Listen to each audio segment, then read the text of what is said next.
Eric Bischoff here again, telling you about our friends over at SaveWithConrad.com. Now, Conrad's always talking about how they are helping homeowners save money, but did you know that Conrad and his team can also help you become a homeowner? They make the home buying process more enjoyable than, I don't know, making out with Stephanie and Linda. Ouch! But don't take my word for it. I'm Willie Proctor, and I'm from Martinsburg, West Virginia. I came with Save with Conrad to buy my first home. Is that once I, listening to the podcast, I heard other testimonials and how easy it was. So, and that was the whole process for me here, was wanting for convenience. Oh, it was a pleasure. I mean, it was like working with family. It really was. Like, being from West Virginia, it's all about family here, and that's what it was like working with Conrad's team. I worked with Larry, Holly, and Francis.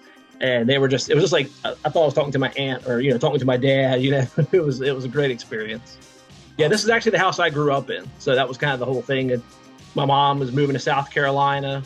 She got stressed out about what to do with the house, how she was going to sell it, get rid of everything. And I thought, you know what, I didn't want to see the house go. But at the same time, I wanted to make the process easy for me and easy for my mom. And working with Larry and the team, they made it easy for both of us.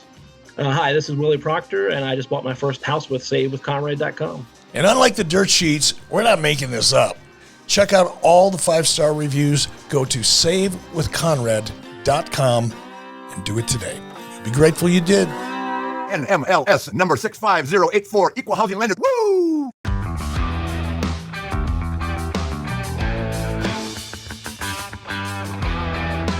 Hey, it's Conrad Thompson, and you're listening to 83 Week with Eric Bischoff. Eric, what's going on, man? How are you? Man, I'm so excited, Conrad. Fall is here. Fall is in the air. The leaves are just beginning to turn. It was about 40 degrees last night. Woke up this morning.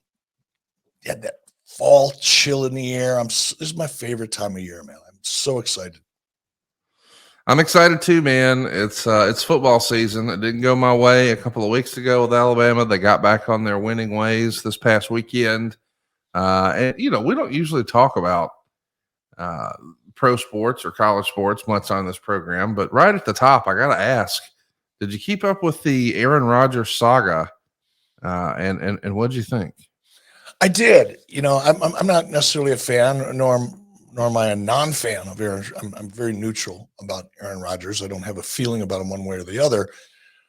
But, man, he's 39 years old. He's making this big comeback. He makes a move to the Jets. It's about as high profile as you can get in the NFL. Yeah. So much exciting, anticipation. And I was excited for him and the team. And I'm not a Jets fan. I'm just a sports fan. And I thought, man, what a great story this could be.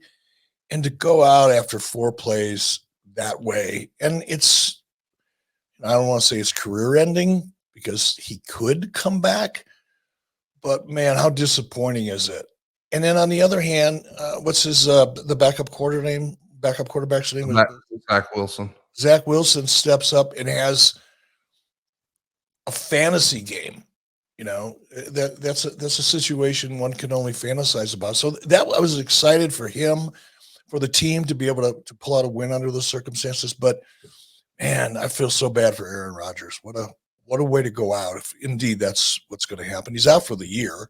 He's not going to play again this year. And whether or not he comes back is, I don't know, it's a question mark, but wow, what a horrible thing. And, you're listening to a lot of the NFL players commenting on it. They don't like turf, man. They want grass. Yeah, they do. You got to, at some point, somebody's going to have to listen because you can't afford to lose guys like Aaron Rodgers. In the NFL, forget about just the Jets. The NFL, losing a guy like Aaron Rodgers it's bad for business. Well, I, for one, can't wait to see what happens next. I know that I didn't expect the Jets to come back and win that game. And I also did not expect for them to set like a low-key Monday night football viewing record. I thought for sure, boy, with Aaron Rodgers going down, everybody's tuning out of this. And they didn't. It actually crushed Monday Night Raw. Monday Night Football set a record. Monday Night Raw was down to 1.3. It was less than ideal. But it felt like a wrestling storyline, just how he sort of called his shot and sort of played hokey pokey, and is he in? Is he out in Green Bay? And then just puts it out into the atmosphere. I want to play for the Jets next year, and they make it happen. And the biggest media market in the world, and here he comes, and the big entrance onto the field. And 11 minutes later, it's all over. I mean, it was like the NFL version of Bash at the Beach 2000. It was crazy. Can you imagine? and I can only try to imagine because I've never played team sports. But can you imagine the emotional roller coaster and just the pure adrenaline and emotion that was going through the New York Jets team? Such a letdown, such a devastating letdown emotionally. And you're in the middle of the game. You can't just go crying your beer somewhere. You've got to play. And then for Zach Wilson to come in and play as well as he did, talk about a roller coaster ride. No kidding. Wow, it's a movie. It's almost a movie. Yeah, well said. I was telling my wife, sort of catching her up on the saga and explaining, how crazy this was during the course of the game. And that's the exact phrase I used. I said, this kind of feels like a movie. And speaking of movies, the next day it was the first public appearance of Vince McMahon, sort of post-spinal surgery. And he looked a little bit like a movie villain, standing up there in New York, ringing the bell at the stock exchange, and beforehand doing the old Hulk Hogan down to the crowd, cup in the ear. But there you see, if you're watching along with us on YouTube, you've got Nick Khan and Vince McMahon, and look in the back there over Vince's shoulder. That is our pal Kevin Dunn. And then on the right, you see the one and only Triple H. I found this to be a pretty historic thing, man. I mean, there's been lots of crazy reporting about all this. Oh, WWE sales. Well, that's not really what happened. It was a merger with another company, but they did create more value. I guess that means the WWE's valuation is roughly $9 billion of the $21 billion for the new TKO stock price. What did you think, man? It was sort of the end of the territories here, is it not? Like, that's the last one. WWE's no longer a family-owned business. Yeah, I'm a little conflicted, and people can say whatever they want about Vince McMahon. A lot of people have a lot of opinions, strong ones. I cannot help but admire the man, and to just step back and realize what Vince has accomplished over the decades, purchasing the company from his father, breaking the paradigm, and stepping outside of the territory structure and going national, and so many big things that Vince did that has, everybody talks about changing the business. Very few people have really changed the business. Without question, Vince did. And to see it reach the level of success and value, as well as the impact that WWE has had, professional wrestling has had, but because of WWE, really, WWE has led the charge for the growth and the change in the industry. And to see it reach the point where there's a merger that's now worth $21 billion, and Vince is up there with Paul Levesque, and a picture of Kevin Dunn behind Vince's shoulder. I was going to point out that anybody that has that picture should keep it and frame it, because it may be one of the only times that you'll see a picture of Kevin Dunn smiling. Kevin doesn't smile a lot. And that's probably because I'm with him, or I was with him in the heat of the battle in production. But this is a guy that's a very, very serious dude, right? To see him, like, he looked like an 8-year-old kid, popping up over daddy's shoulder. So I'm really happy for WWE. Amazed at the success that they had, but part of me is like, oh no, it's like the last vestige of what we've grown up with. WWE being an independent, family-owned business initially, then a public company, and now the merger. Vince is no longer the largest shareholder, and certainly still has a lot of power and influence and control over a lot of things that people probably don't realize at this moment. But that handoff, seeing that company go from a family business to a public company and now a part of another company it was kind of bittersweet for me, man. But I'm happy for everybody involved. Everybody got a big payday. I think the company's probably going to be stronger now than it would have been otherwise. WWE, a lot of leverage now, a lot of benefits, a lot of upside, a lot of growth potential. But it was just a little bittersweet. It's going to be interesting to see what happens. Of course, almost immediately they announced that Frank Riddick was out, the now former, I suppose, WWE president and CFO. I can't help but wonder if that was some of those, maybe step one, maybe the biggest possible step towards creating some of those efficiencies. Because, well, if it's one new company, you probably don't need two CFOs. But there's a lot of concern about what other, departments will be combined, and what do you expect and when would you expect? And I know that you don't have any inside information. You're just sort of guessing, but what do you think? What would you expect next? Just based on my limited experience, having been a part of a merger on two separate occasions, first time more than AOL, I don't think you'll see the majority of the changes for another 3, 4, 5, 6 months. It takes time. Obviously, Frank Riddick, as you pointed out, one company doesn't need two CFOs. Right. But I think the real changes will probably be seen in administration, because that's where there's most likely duplication between the two entities. So I think you at the administration level, your mid-level management team, yeah, you're probably going to see some over the next 2 or 3, 4, 5, 6 months. But I don't think it's going to affect creative. I'm almost certain of that. I don't think it's going to affect the things that people see on television. It's more about the way the business operates behind the scenes, stuff that none of us ever talk about or know about. That's where it's going to happen. But I think it's going to be slow. I don't think you're going to see wholesale changes within the next 30 days. I think you'll see changes that are going to occur consistently over the course of the next 6 months. Well, one of the changes we saw this past weekend, or this past week rather, was the inclusion of Becky Lynch on the NXT program. Not only did she show up at NXT, she won the NXT Ladies Belt, and the ratings came out, and they did like 850,000 viewers. That is a lot stronger than Collision on Saturday, and at least within spitting distance, as we say here in the South, with Dynamite.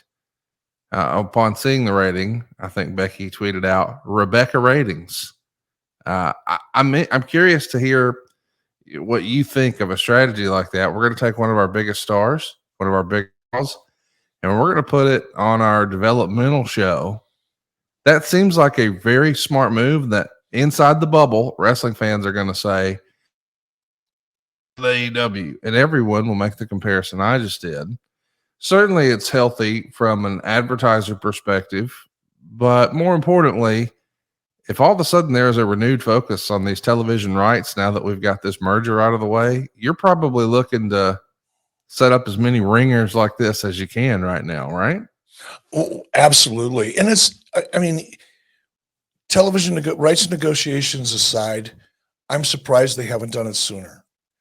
Because it's great for that developmental talent to be on a show with someone like Becky Lynch, to get the eyeballs on it, to feel the energy, and to have something big happening on a show where otherwise, this is a developmental company, NXT, or division, I guess.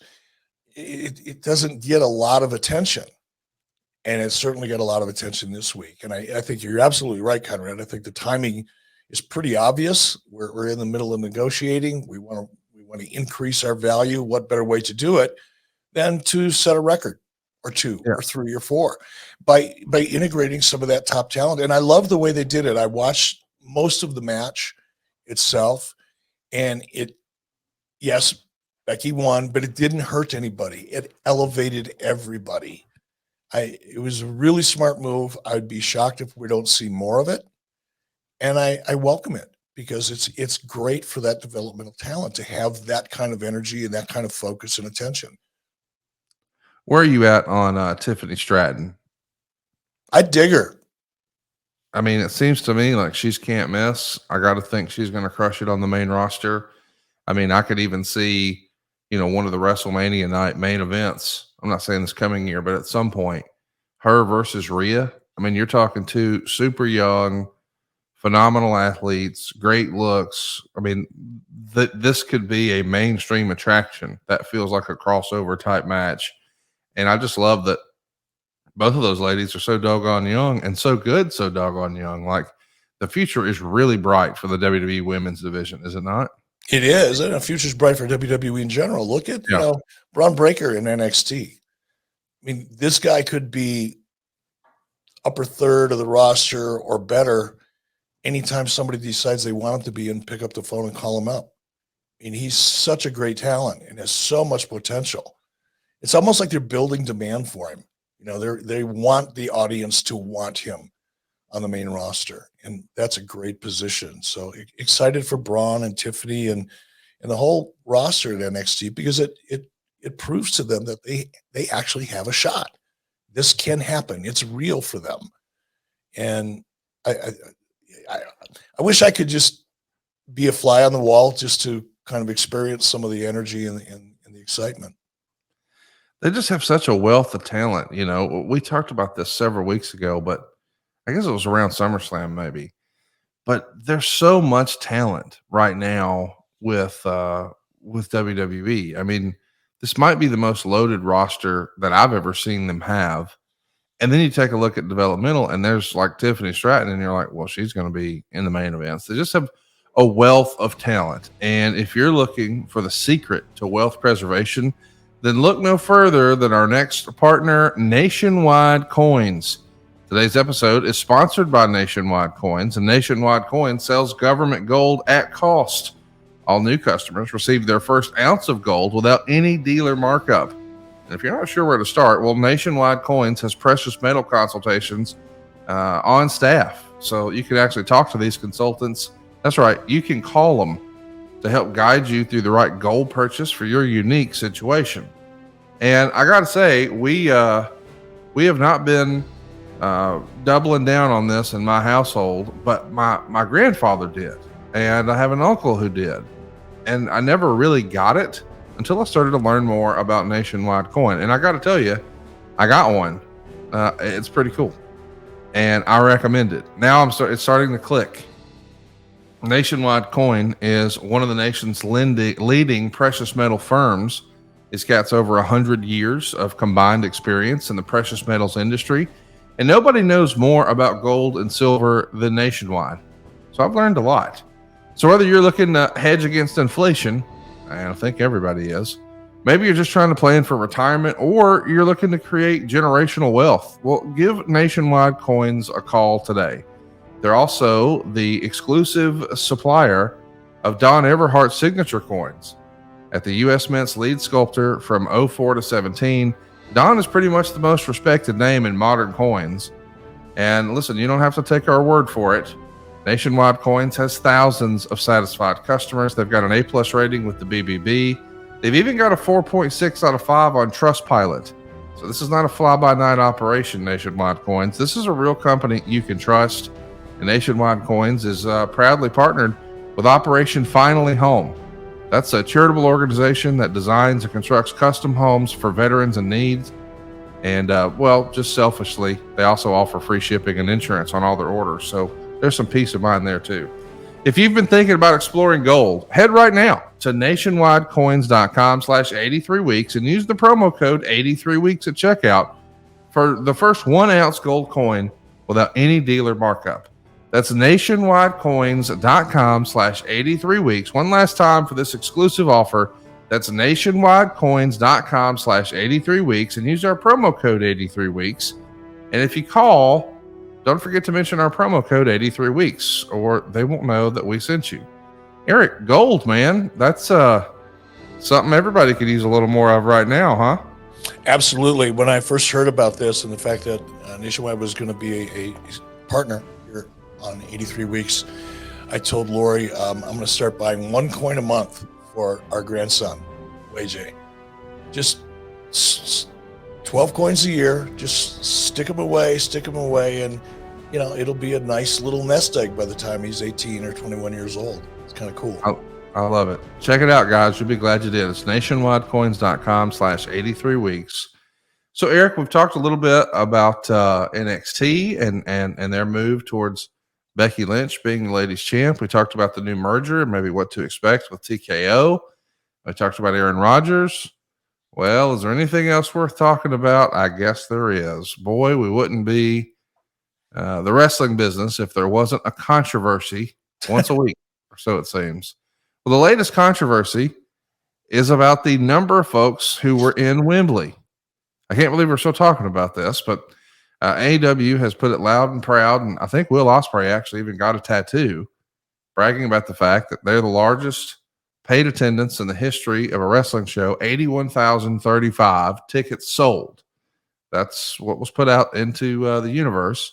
That was the largest paid attendance. Now, I'm sure a lot of people clued in on the word paid and wondered, why would he say that? And I know for sure, because whenever I was with you out in Denver and we're talking to some different ad agencies, and I'm bragging on the fact that Jeff Jarrett is about to wrestle in front of the largest crowd in wrestling history, you can't help yourself. And you go, North Korea, which made me laugh. But yes, that is the difference. I don't. And that's a big deal. I mean, admittedly, no, I joke about it, but it's really not fair to compare, 350,000 North Koreans in attendance for a 2-day event to a real event where people are actually deciding to spend their own money. The North Koreans were there because, well, the North Korean government told them to be there. I mean, it's a little different. It's a lot different. Well, so are the numbers that have come out that, hey, there may have been 81,035 tickets sold. I don't think anybody would misrepresent that. But there were a lot of naysayers during the show who would say, well, I see a section of empty seats. And if you go back and you look at WrestleMania 3, you can see sections of empty seats. That doesn't necessarily mean those tickets weren't sold. Certainly an event this big, you're going to have, and an event that's been on sale as long as that was, you're going to have a certain percentage of folks that just don't show up. They're just no shows. I don't know what that percentage is, but that exists.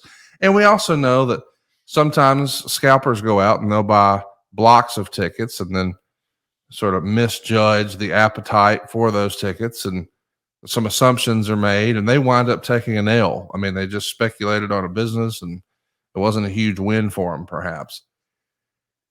But I don't really know how to explain this. 10,000 tickets. Come on now. Yeah. So it comes out from the Freedom of Information Public Records request that, and WrestleNomics was the first to report this. Of course, those cats are tight with Chris Harrington and AEW. But they said that the Brent Council, which is the local authority for the Bureau located in the Greater London area, responded to the request for the turnstile numbers.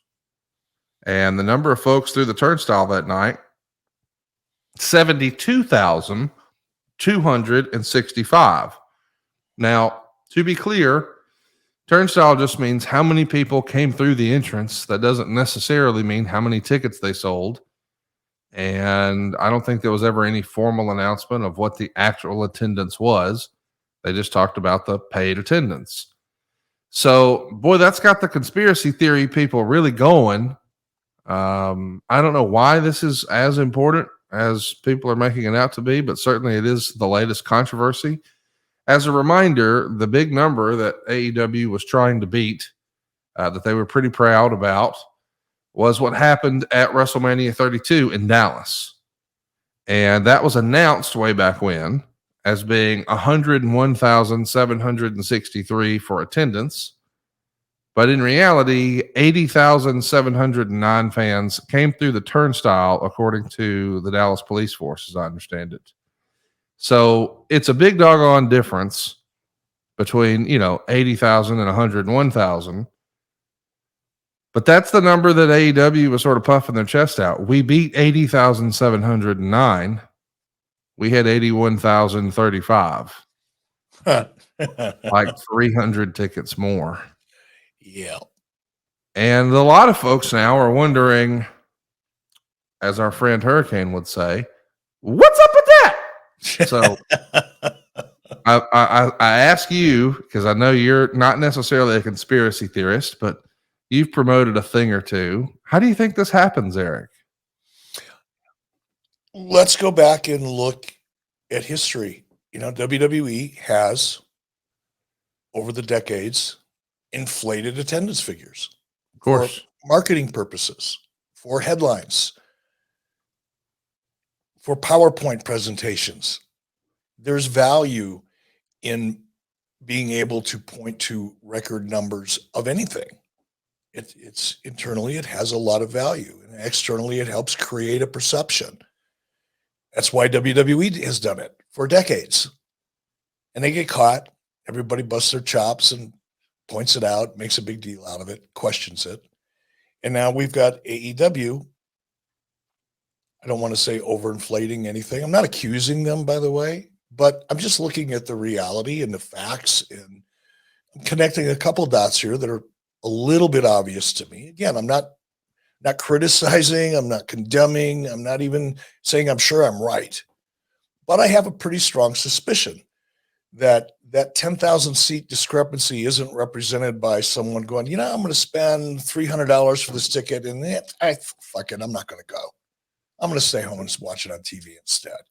You're going to have some situations where someone gets sick, or there's an illness in the family, or whatever. There's going to be situations where a percentage, a small percentage of people who actually bought a ticket with the intention of going decided for whatever reason not to go.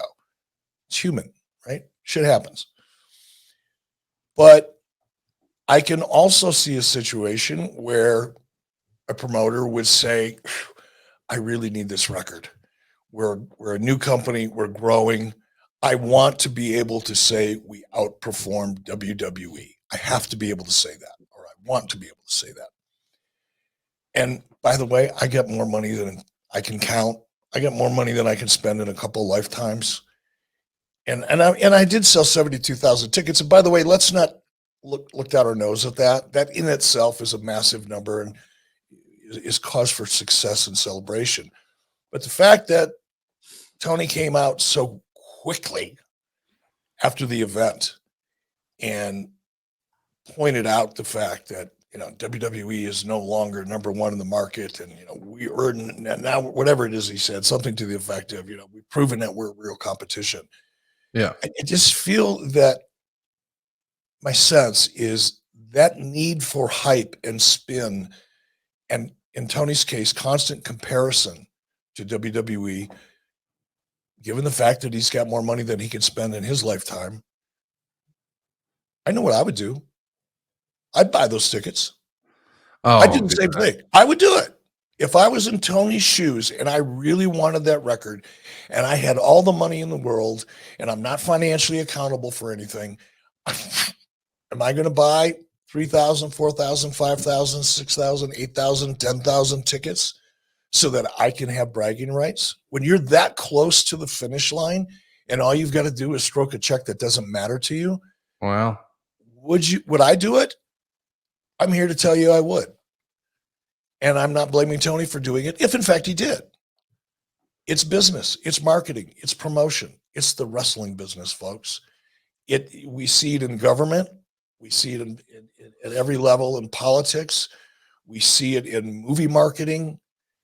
There's always an angle. There's always a spin. And if I were to have done it, again, if I was in Tony's shoes, I absolutely would have. And somebody called me out on it, I wouldn't deny it. I wouldn't try to hide it, because then you lose credibility and no one's going to believe anything you say. But I'd also say it's marketing, folks. It's a wrestling business we're in. Yeah, I mean, listen, I think you're exactly right. Like, I've heard of concert promoters before who would be a few tickets shy of a sellout. They just have somebody buy them to get it there. And I've even heard in the book industry that way back in the day, in order to get on the New York Times bestseller list, you had to sell X number of books. I heard of some authors who really just wanted to be able to call them, they're independently wealthy folks who just happen to have written a book now. And it's just a strategy that they want to when they get out on a speaking tour or whatever. They can say, "Oh, New York Times best-selling author so and so." They just go buy that many books and ta-da. It's just marketing. Yeah, and I know that people will not hear what you're saying there, and they'll think that you're taking a shot. But I mean, I never even considered that. But the real quick math says that's like 326 tickets different. So, like, let's say hypothetically, I'm saying what we went with on the turnstile number for WrestleMania 32 compared to this all-in number. I think I'm with you, dude. If I'm 1,000 tickets away, I'm not a billionaire. And I'd be like, shit, I'm doing that. Are you kidding? I can claim that record forever. I mean, by the way, it just means I owe myself money. It's a accounting thing. Like, it's not like you're actually spending the money. You're spending it from your account and putting it in your other account. There's no difference. So I'll be honest, that never really because everybody just immediately jumped on the whole, oh, they've got to be lying about the number. And I thought, I don't think they're lying about the number. But what you just said makes a lot of sense. Shit, yeah, why not? Write a little check and claim that record. And by the way, whatever the real number is, as you said, it should be celebrated. This is incredible.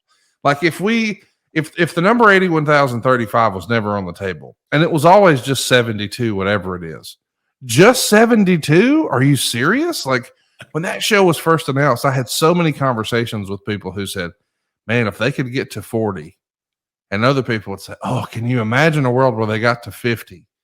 They got to 72. Like, on some level, it's still an incredible record. It's an incredible opportunity. And I don't mean bigger record in wrestling. I just mean for AEW. Like, here in the States, they've done TV shows where there's 3,000 folks there. And to now go international and it be your first, stab at the market and do 70 something thousand, high fives all around. But you're right, Eric. If you're close, it's marketing. Why not? Yeah. And unfortunately, the wrestling internet universe being what it is, everybody, not everybody, but a lot of people are going to, as you said, the conspiracy theorists and the naysayers are all going to come out and start ripping this to shreds, especially because the information came via a Freedom of Information Act, not some jagoff sitting behind a computer trying to convince the world he knows something about the wrestling industry. It's as legit as you could get, and unfortunately, that's what the chatter is going to be about, and it's going to a certain degree cast kind of a negative shadow over what should otherwise be nothing but cause for celebration. Yeah. It's unfortunate, but hey, and again, I point out Tony coming out so quickly and taking credit for that 81,000 number. I don't know. It's too bad because that's what people are reacting to. If AEW would have not spent so much time promoting it, and again, I would have done the same thing. Okay, this is hindsight being 2020. This isn't being smarter than anybody else. This is just common sense.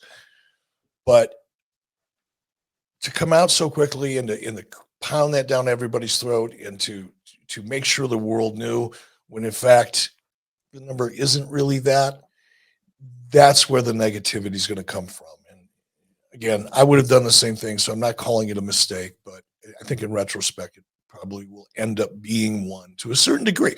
Look, Tony's still going to be able to go into a negotiation with a big arena somewhere or another building and point to this fact.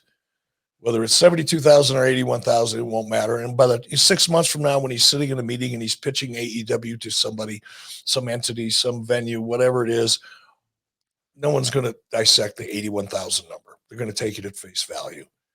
But it's just unfortunate. I hate to see, it sounds funny coming from me, right? Because everybody thinks I hate Tony or hate AEW, and I actually don't. It's the opposite.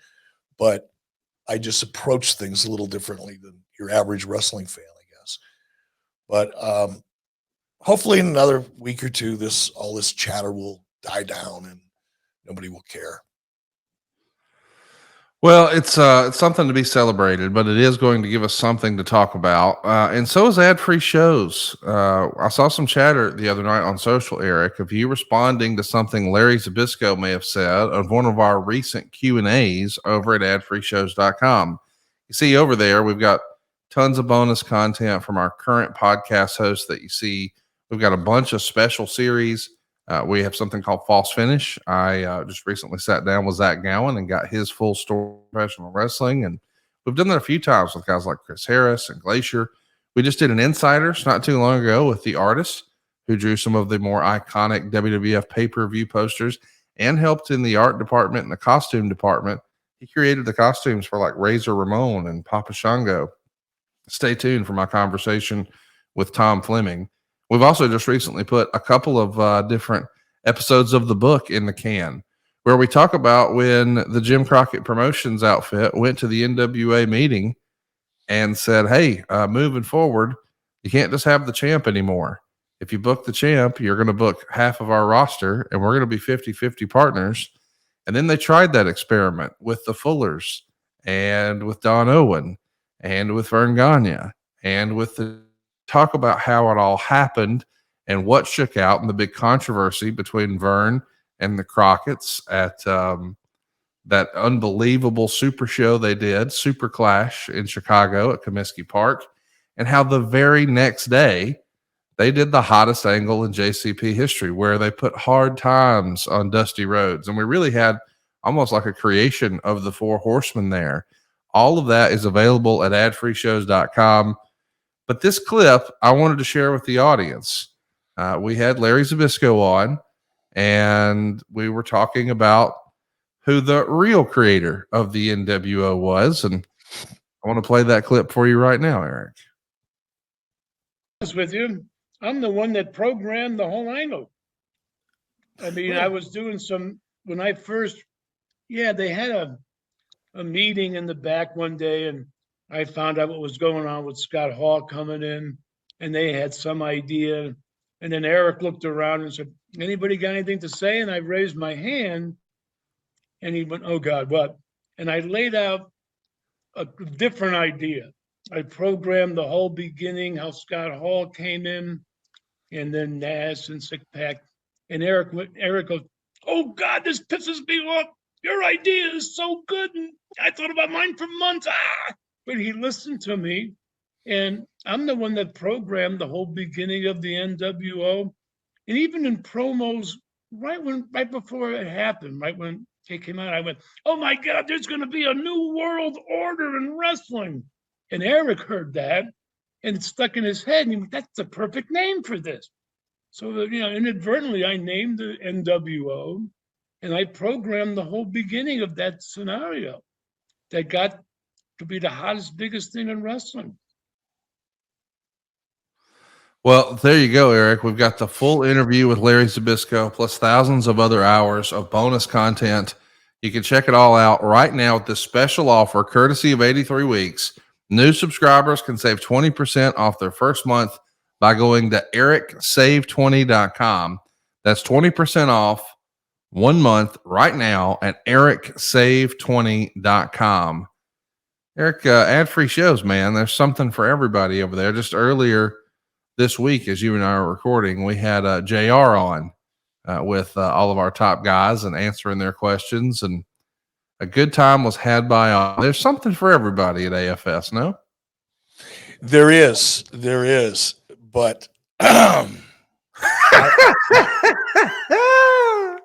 I truly, I have a strong affection for Larry. I like Larry a lot. And I have great memories working with Larry and hanging around with Larry and flying airplanes with Larry. And I like Larry a lot. However, that is the most ridiculous thing I've heard. I mean, Larry and Greg Gagne are now competing for the World Absurdity Award. This is just insanely silly to me. Larry was never involved in creative. Now, Larry would have an idea here and there. Most of the time, it would involve Larry by the way, because anytime Larry would corner me or ask for a meeting, and again, we were friends, so it's not like, I stiff-armed him or anything like that. It was the opposite. But anytime Larry came to me with something, it was always involved him getting back into the ring, right? That's what Larry was focused on. Larry never came to a creative meeting. I don't think he had been in the CNN Center more than 3 or 4 times throughout his entire tenure there. And probably then it was to produce something in post-production down in the studio. It's just silly. And I hope Larry was high as fuck when he did it, because that's at least understandable. But he didn't sound high to me. And he just sounded like a lot of other people who take credit for other people's work. And I think in Larry's mind, part of what Larry said was true. Larry did refer to the new, not the New World Order as we came to know it, but Larry did make a comment in commentary at one point about the New World Order, and it did stick in my head, and it came out in my my preparation with Hulk Hogan right before Hulk went out to cut the promo. The phrase is the New World Order professional wrestling just kind of rolled off my tongue. And I went, whoa, that's pretty freaking cool. That part is absolutely true, by the way. But as far as programming anything, Larry didn't know anything about what was going on. I kept all of it secret. I didn't tell anybody. I didn't tell my wife. I didn't tell anybody because I didn't want the word to get out. I certainly wouldn't have consulted with Larry. And the idea that there was a big meeting in the back and I was asking for ideas. Come on now, Larry, there's a lot of people that worked in that environment all at the same time that know that that's just silly. So whatever, this is interesting because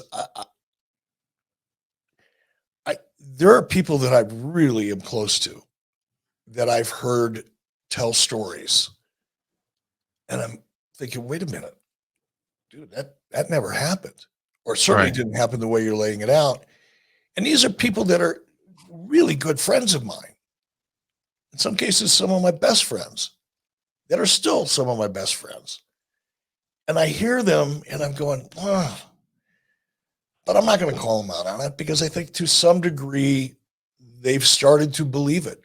They've had enough interviews and they've talked to enough people and they're asked enough questions that they start repeating variations of the truth and build upon, as Larry did here, by the fact that, he did come out and use the term New World Order, and a week later or whatever it was, I used it. That part is true. But to take that kernel of truth and then build a castle on it, I think people do that just because it makes them feel good about themselves. And I don't want to take that away from anybody, but I can't sit here and listen to it and not call it out for what it is. It's just Larry is in Larry land. Larry land is a real thing. Those of you that watch Larry Zbyszko in the AWA will know that Larry land is a real thing for Larry Zbyszko. And we just heard an example of it. But I love you, Larry. we'll always laugh and joke and talk about the great times when we see each other. And, I may even hit your bong once in a while, but come on now. Let's be real. Unrelated question completely, but are you a Metallica fan? No. Okay. I was just wondering, who do you think could have been the best bass player Metallica ever had? But you're not really a big fan. So, Michael. Okay, I see what you're doing. And I think it's inherent in wrestling personalities, especially ones that have been around for a long time and were out there cutting promos back in the 70s or the 80s, probably, or in the 90s. And you're in your character and you're trying to create excitement. You're trying to sell tickets and you're trying to sell out pay-per-views. You're constantly in this selling mode. Yes. And then you leave the industry and, 20 years later, 30 years later, you're still in that selling mode and making something that didn't happen seem like it did because you're selling. That's just the way you're wired. And I get that. I've caught myself sometimes going, wait a minute, did it really happen the way I think it happened? Or do I want to think it happened the way it didn't happen? It happens. And I don't hold it against Larry or anybody else. I really don't. Me neither. I'm entertained by it. I think it's fun. Michael wants to know, Eric, what are some of the nicknames you've had over your life? Like we know Easy E on TV, but what else? All through high school and college, it was just Bish. Oh, okay. And occasionally on the high school wrestling team, it was Bish the Fish, because on a good day, I was pretty average wrestler. And on a bad day, it was a bad day. So, yeah, Bish is the one that probably stuck with me the largest part of my life. But I've never really had a lot of other nicknames, dickhead, motherfucker, shit Oh, like yeah. that. I've heard those before. Yeah. Hey, Jim in Buffalo wants to know, on a recent AFS special, Larry Zbyszko said he never saw Goldberg pin Hogan at the Georgia Dome because by the time the match happened, he was halfway home to Alpharetta.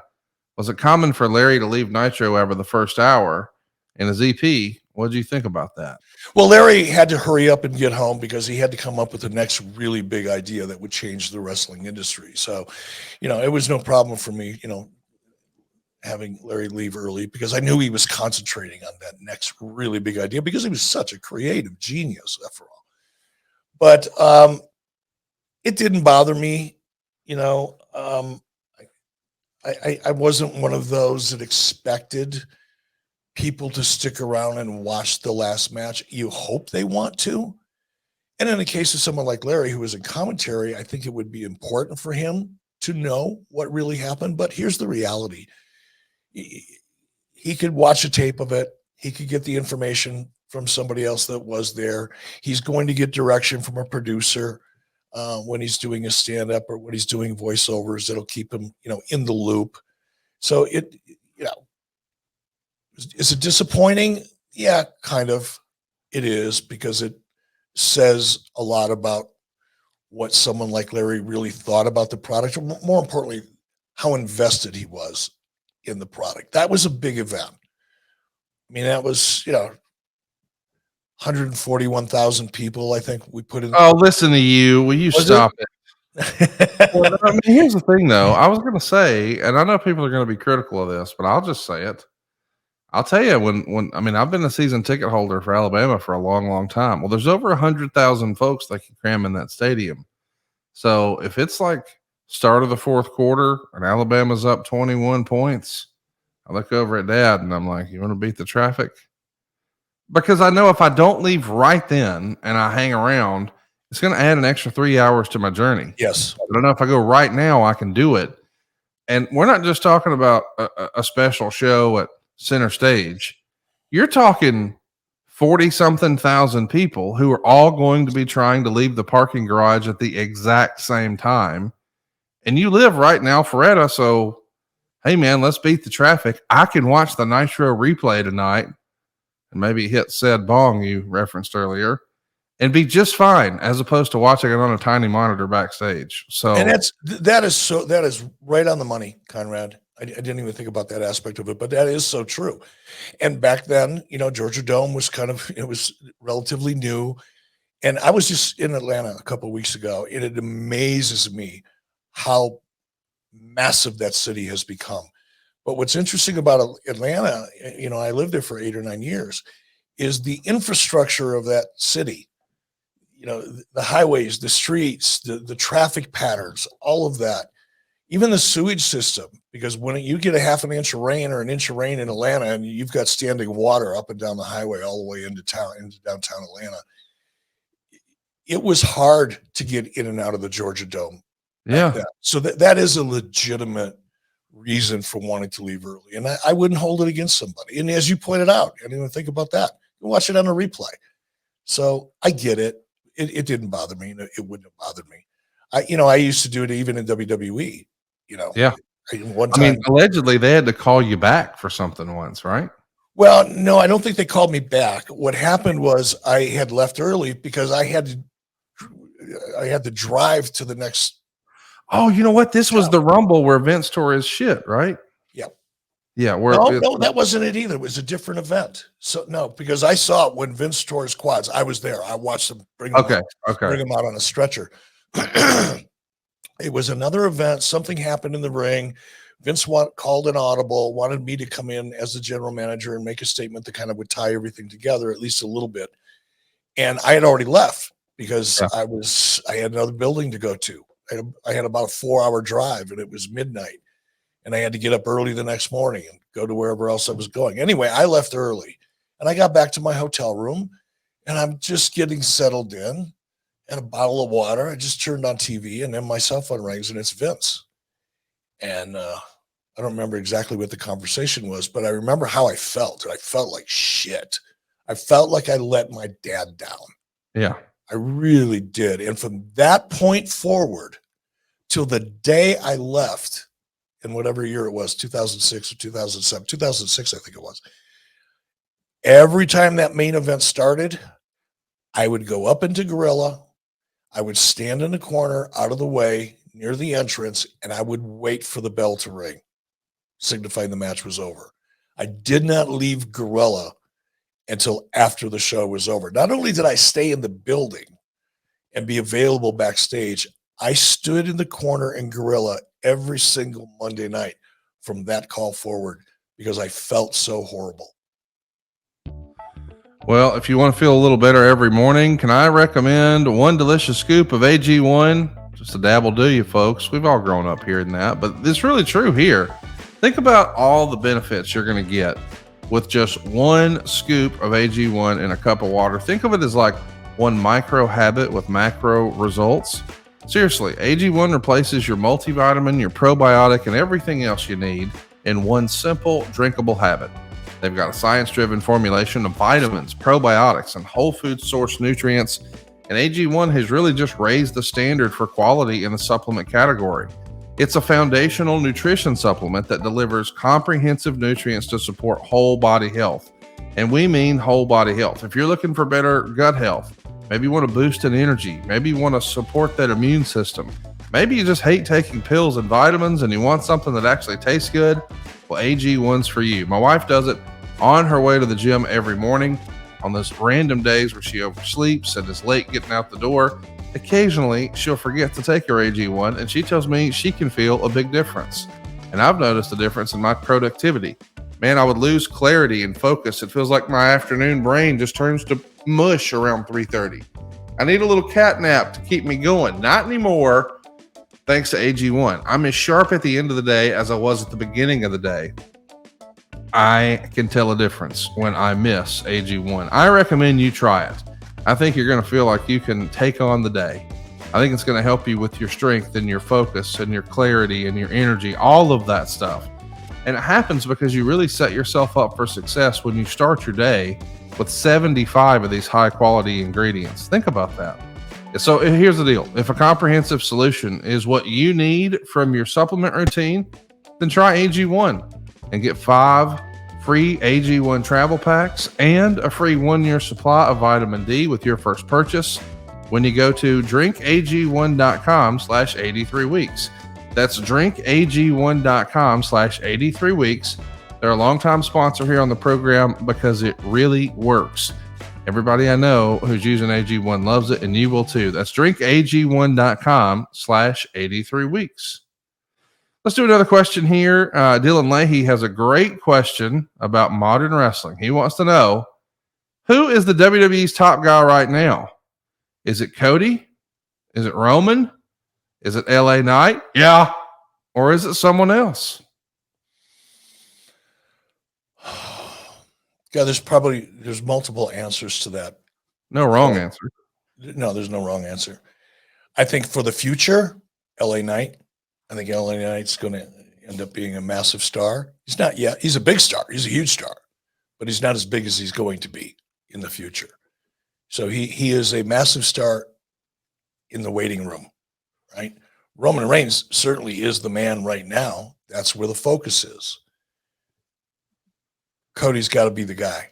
As of right now, Cody is the future of WWE over the next 24 to 36 months, for sure. What happens after that, who knows? Injuries, other opportunities, other stars that come out of the woodwork, kind of like LA Knight has. You know, who knows what the future is, but I think the plans I would imagine, again, I don't talk to anybody in WWE about creative stuff, but I would imagine most of the planning and the conversations are all around Cody and what's going to happen at WrestleMania. And by that metric alone, I would say Cody. It's going to be interesting to see what they do with the main event next year, because on the one hand, we know that Roman's going to be in one of those. There's still some hope, I suppose, that they could pull something off with The Rock. I'm not super optimistic about that. But you've also got Cody, who I think most people believe is going to be there. But it's a 2-night WrestleMania. So what's LA Knight going to do? And how does that affect the ladies? I mean, normally the ladies are going to help close one of the nights, or at least be a co-main event. I know this past year we had the tag match with Kevin and Sammy against the Bloodline and the Usos. And then the next night, of course, we had Roman and Cody. But it's a great problem to have, but it is one that makes you scratch your head like, hey, of all these top guys, what is going to be the main event? And it almost makes me think of like peak WCW, where you had Flair and you had Hogan and you had Savage and you had Goldberg and you had Sting and you had DDP and Dan. It's like, dude, is there such a thing as too much talent? Like, that's a great problem to have when we can't really call like what will be night one and what will be night two. It wasn't that long ago. That was a little easier to forecast. I don't know if that's the case right now.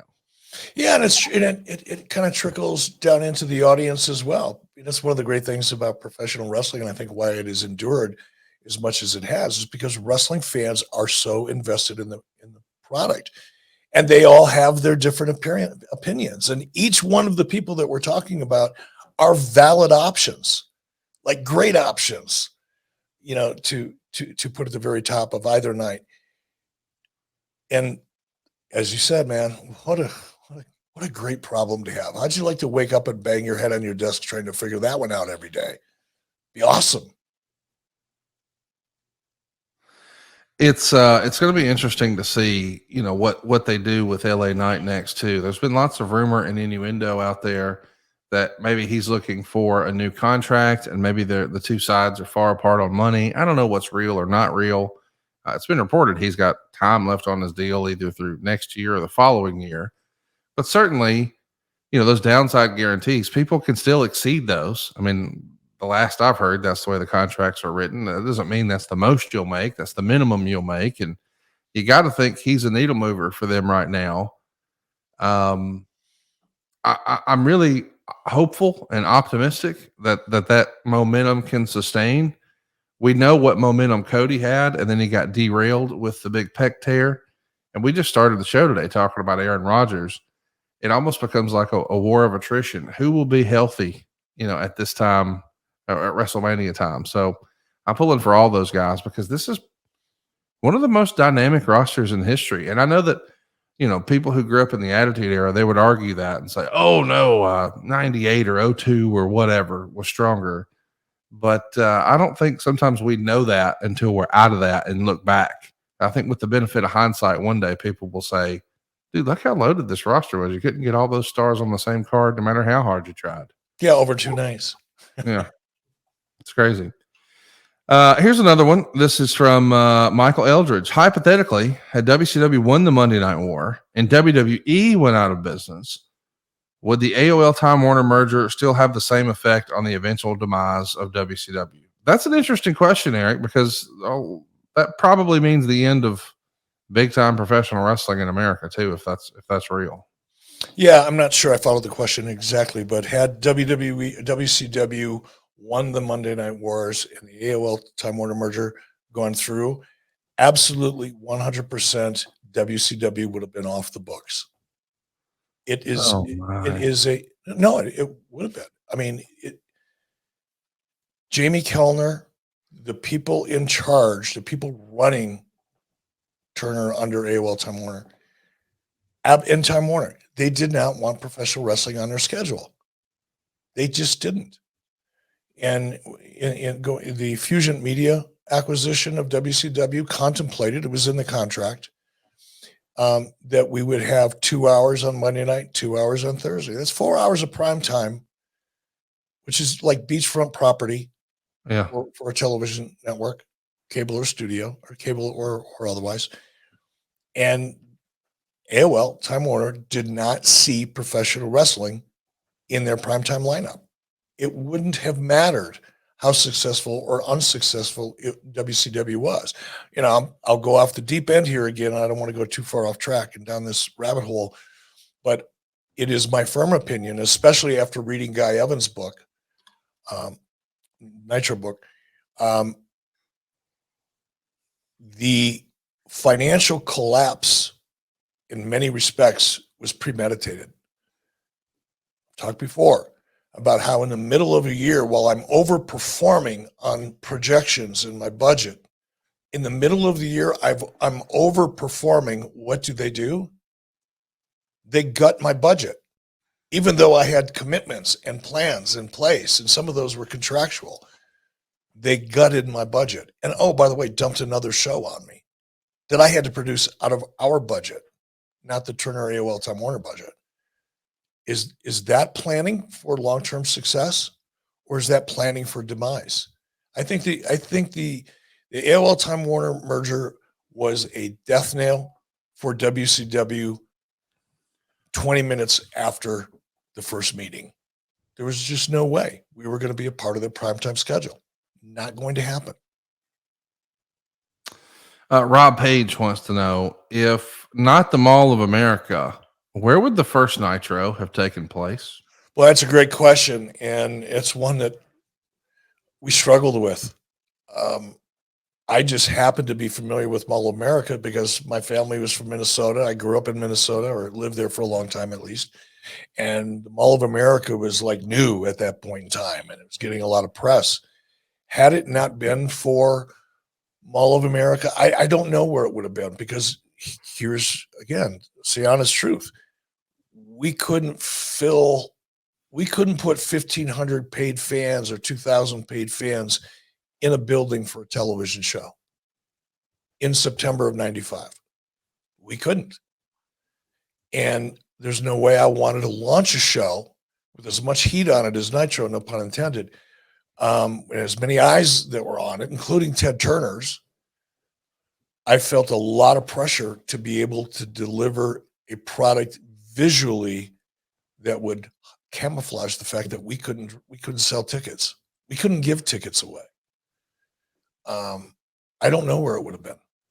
I really don't. We struggled with that. That's why we ended up on Mall of America. It was not an easy shoot. It was not a fun show to shoot from a production perspective.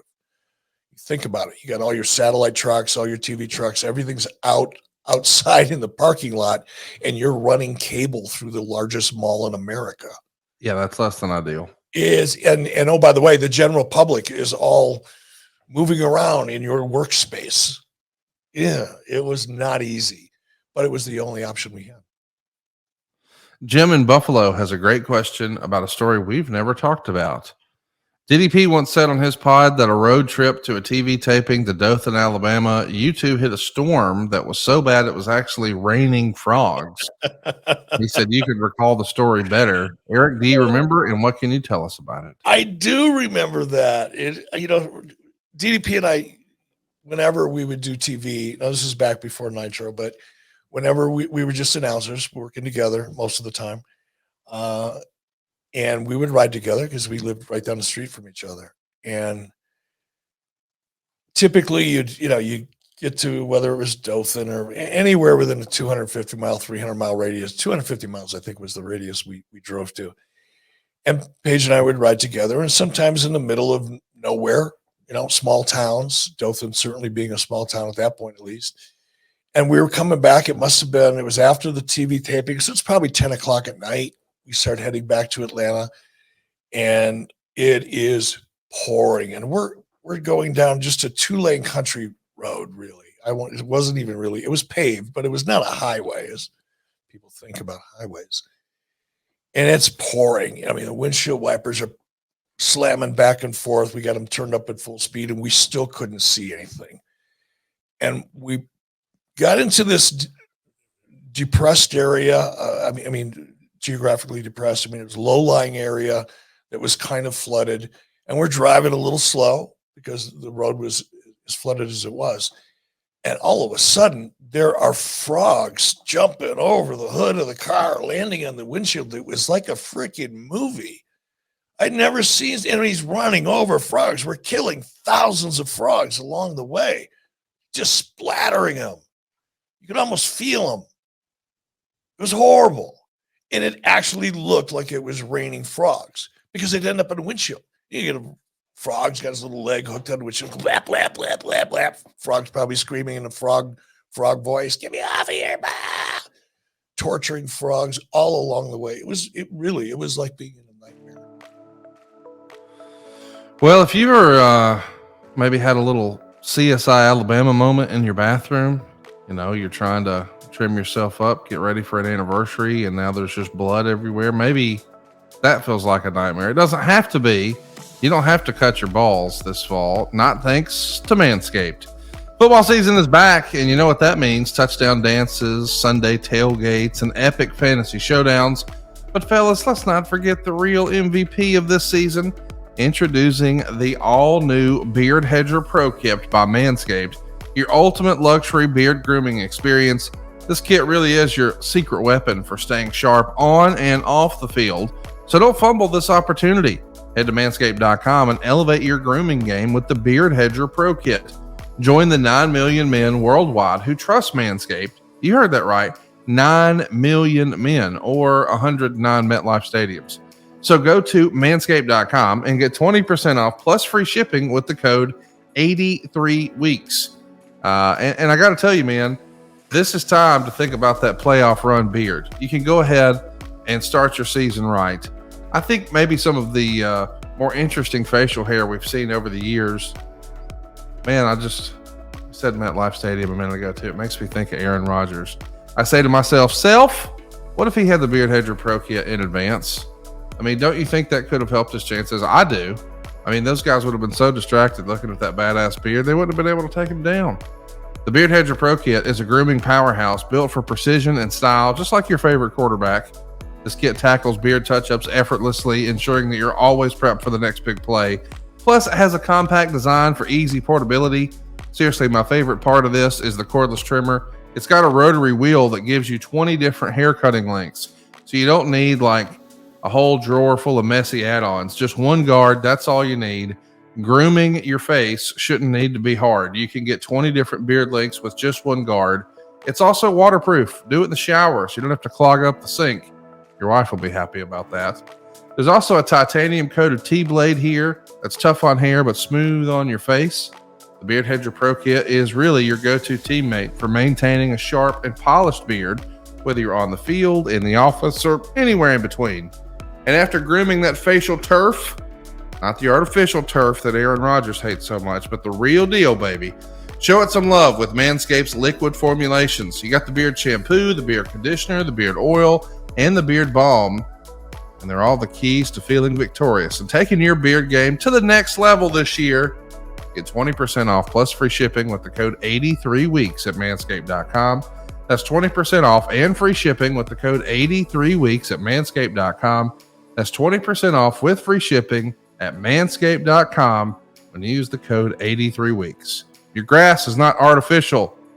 Keep it shaved with Manscaped. Here's one from Jake from the Windy City. Contemporaries of yours like Jim Ross and Steve Austin said that if you're not in the wrestling business to be the world champion, you have no business being in it. Do you agree or disagree with this sentiment? I think the first person I heard say that, Eric, was Dusty Rhodes. And I didn't actually hear him say it, but I heard him referenced with that quote when he was talking to DDP. DDP has said often that that's the way Dusty felt. I don't know that I necessarily agree with that, though. Where do you land on it?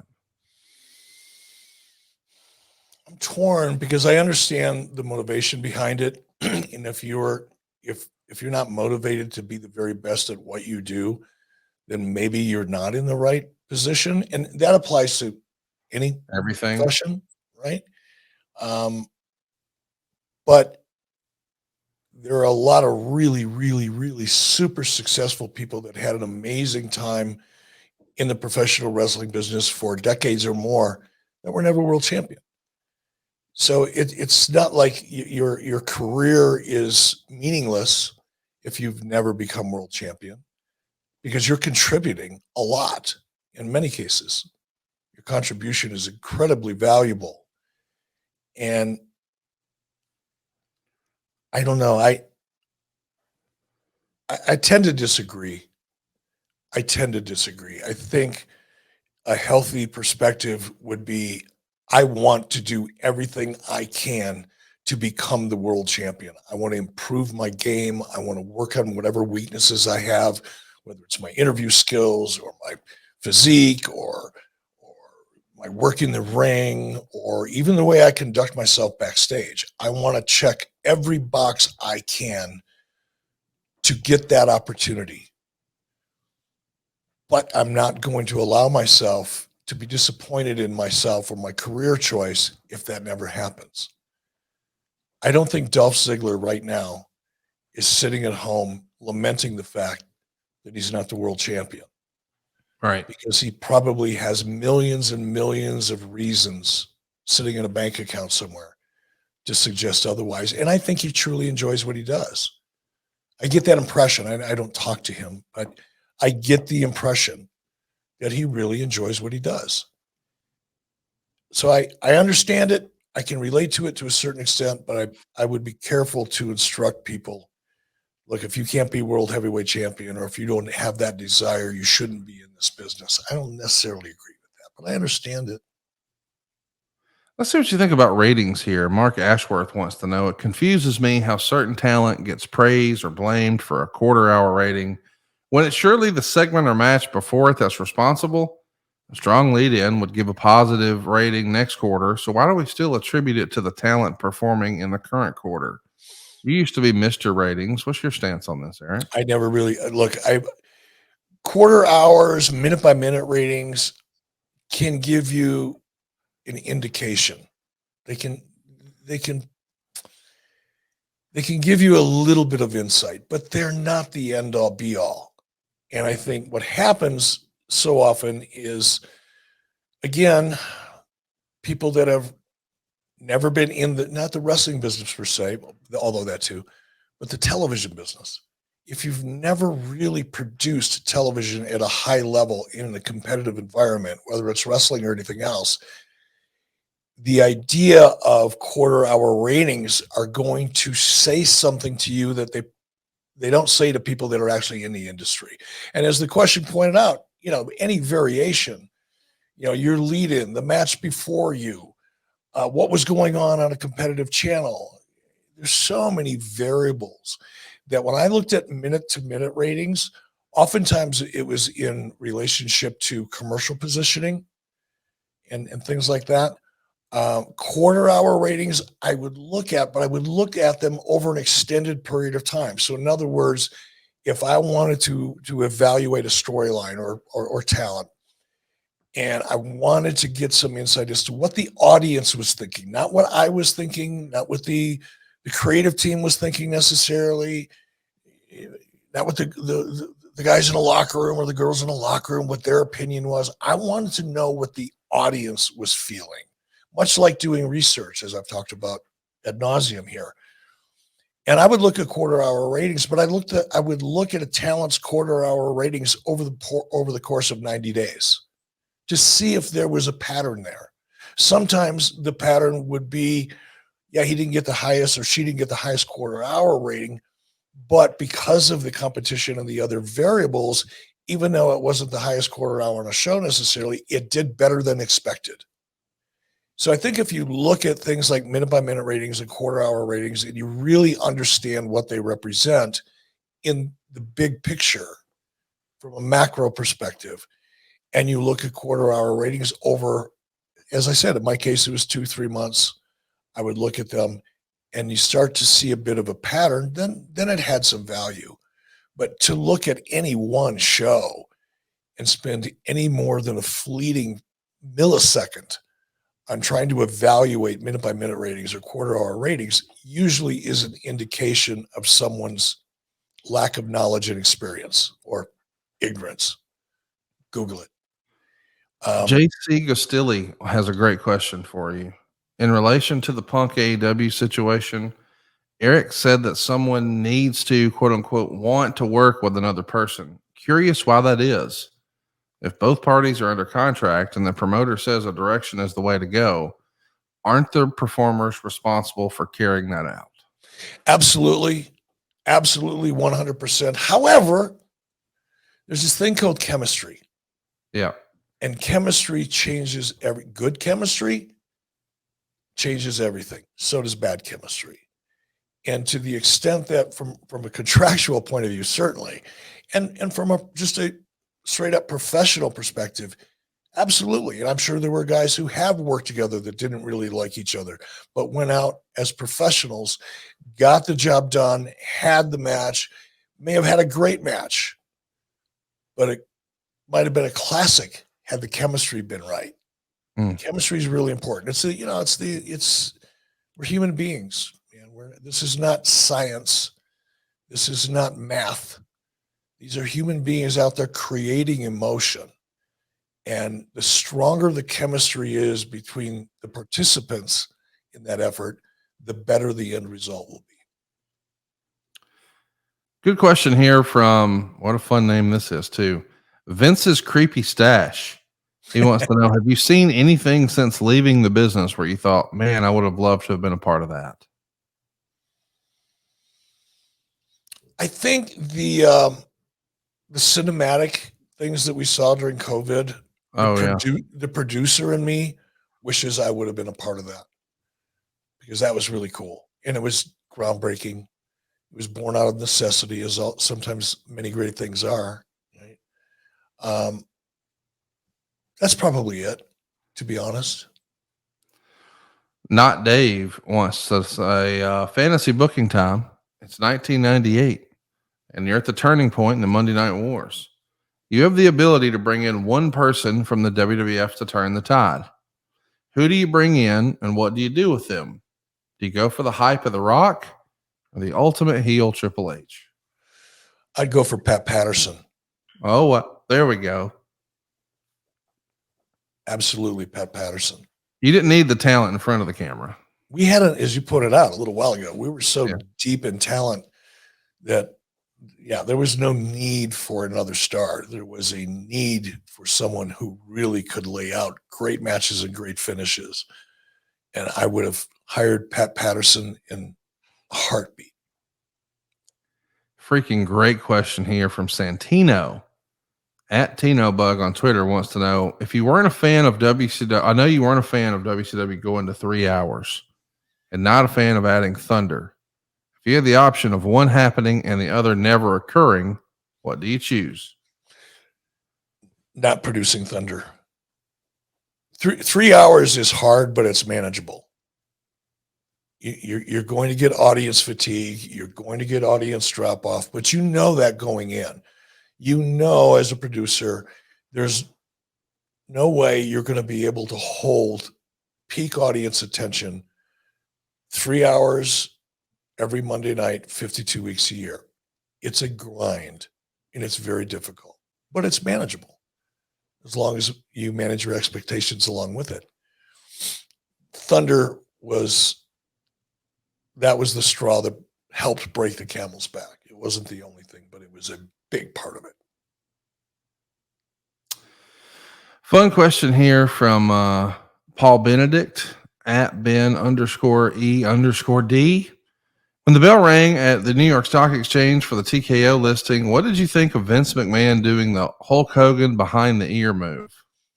I kind of dug it.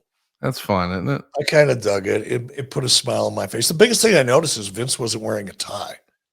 Did you notice that? I kind of wondered about that too. I wondered if was that a spinal thing? Was he just trying to be the cool guy? Is he trying to look younger? I mean, he's trying new things like with that. Yeah, I mean, he's dyed his hair and he's dyeing his mustache, and he looks great. I talked to someone recently who said he's down in the gym working out. And, in fact, the comment was, if you didn't know he had just gone through back surgery, you would never have imagined it. And that's Vince McMahon. But I know. Look at how many guys wear. Vince is not wearing a tie. Ari's not wearing a tie. Dana White's not wearing a tie. Nick Khan's not wearing a tie. I see smiling Kevin Dunbar there. He's wearing a tie. I don't think I've ever seen Nick Triple H Khan. doesn't look very happy, but he's wearing a tie. So yeah, I don't know. Vince, once again, he looked dapper as fuck, didn't he, in his lavender sport coat and sporting that Errol Flynn mustache. A lot of people pointing that out that they don't think Hunter looked very happy in that photo. Do you call him Paul now, or do you call him Hunter? Because he's Well, no longer a yeah. TV character. I guess right there he's Paul, right? In that photo, he's Paul. Well, he'll always be Paul from this point forward. He's not going to wrestle again. Well, neither does Hulk, but yeah, I guess it would depend, right? You know, Yeah. because I do believe it is usually like I have to think about referring to Paul as Paul Levesque. It's a conscious effort on my part. In Yes. a way, it's my way of respecting him for the position he's in now, that's correct. Yes. as opposed to the character he was then. But I think in public, I'm going to be over in the UK here in Ireland and Scotland in a week or so. And when it comes up, I'll probably, unless it's in the context of Paul Levesque's current role, I'll always refer to him as Hunter. We haven't, this is Conrad from Huntsville asking a question now. We haven't talked about this, but there's lots of debate about, hey, what's going to happen with Edge? As we're recording this, they removed him from the WWE roster on the website. And then a few hours later, I guess he returned under miscellaneous. But there's been lots of speculation, lots of rumor and innuendo to the point that Edge actually had to go correct the narrative and say, no, some of the things that have been reported are not true. Imagine I'm okay if what happened last night in Toronto was my last match, or so I thought I was, but I do have a contract extension in my inbox right now from WWE, but I haven't signed it. I'm not sure what to do. And when that news came out that he was no longer listed on the website, and maybe there were a lot of folks inside of WWE who allegedly believe he's AEW bound, the former Sasha Banks, Mercedes, she actually tweeted out the opening lyrics for his theme song. On this day, I can see clearly. What do you think? You think we're going to see Edge over in AEW? And what effect, if any, do you think that'll have on business?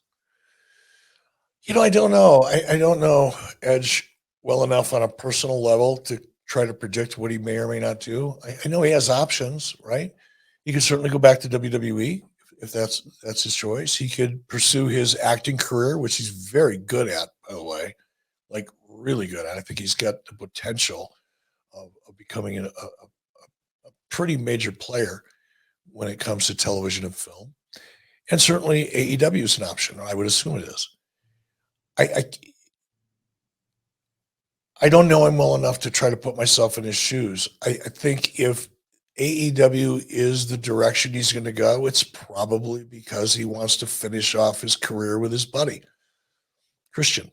And perhaps they see a great story and an angle there.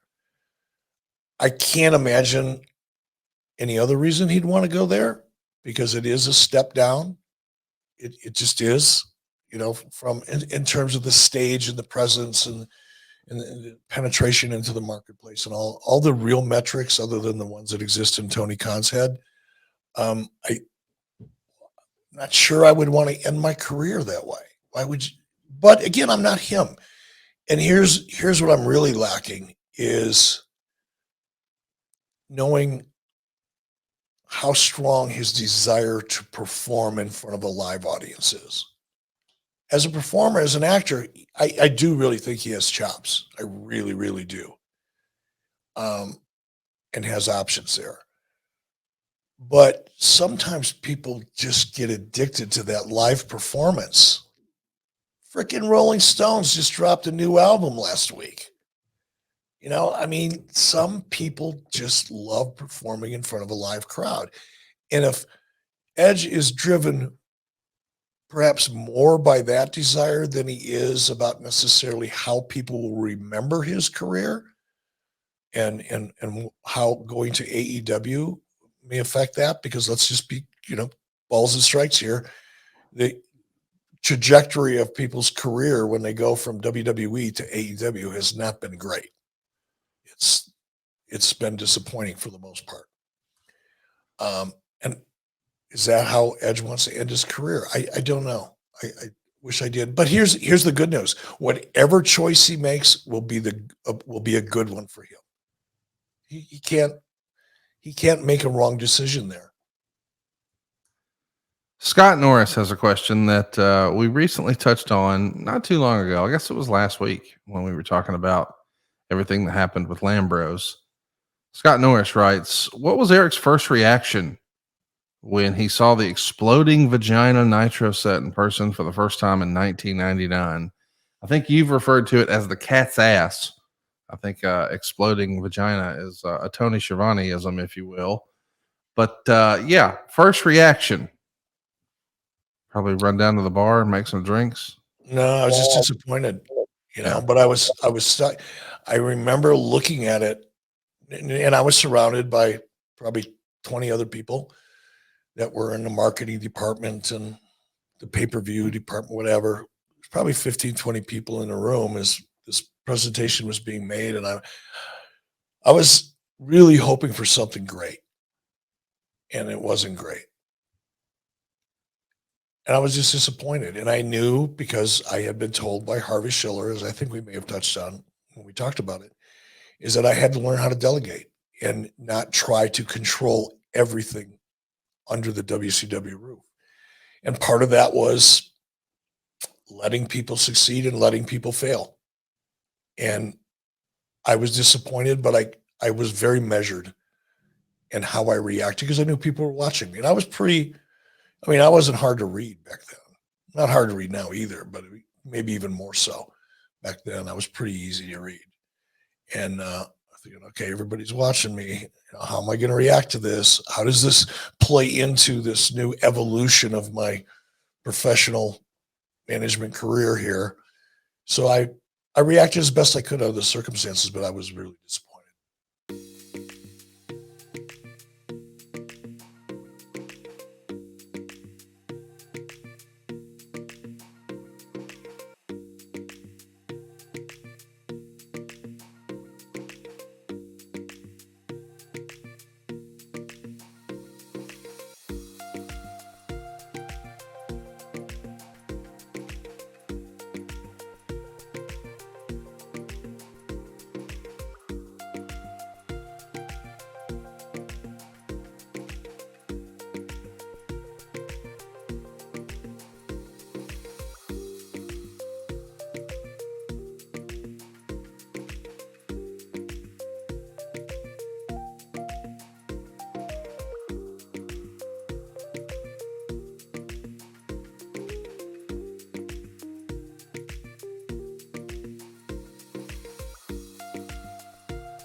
Yeah, Eric, real fun question here about a current topic. I'm not sure if you've seen it yet, but boy, the internet was a buzz last week. Robbie Rodgers wants to know, what are your thoughts on the wrestlers on Netflix?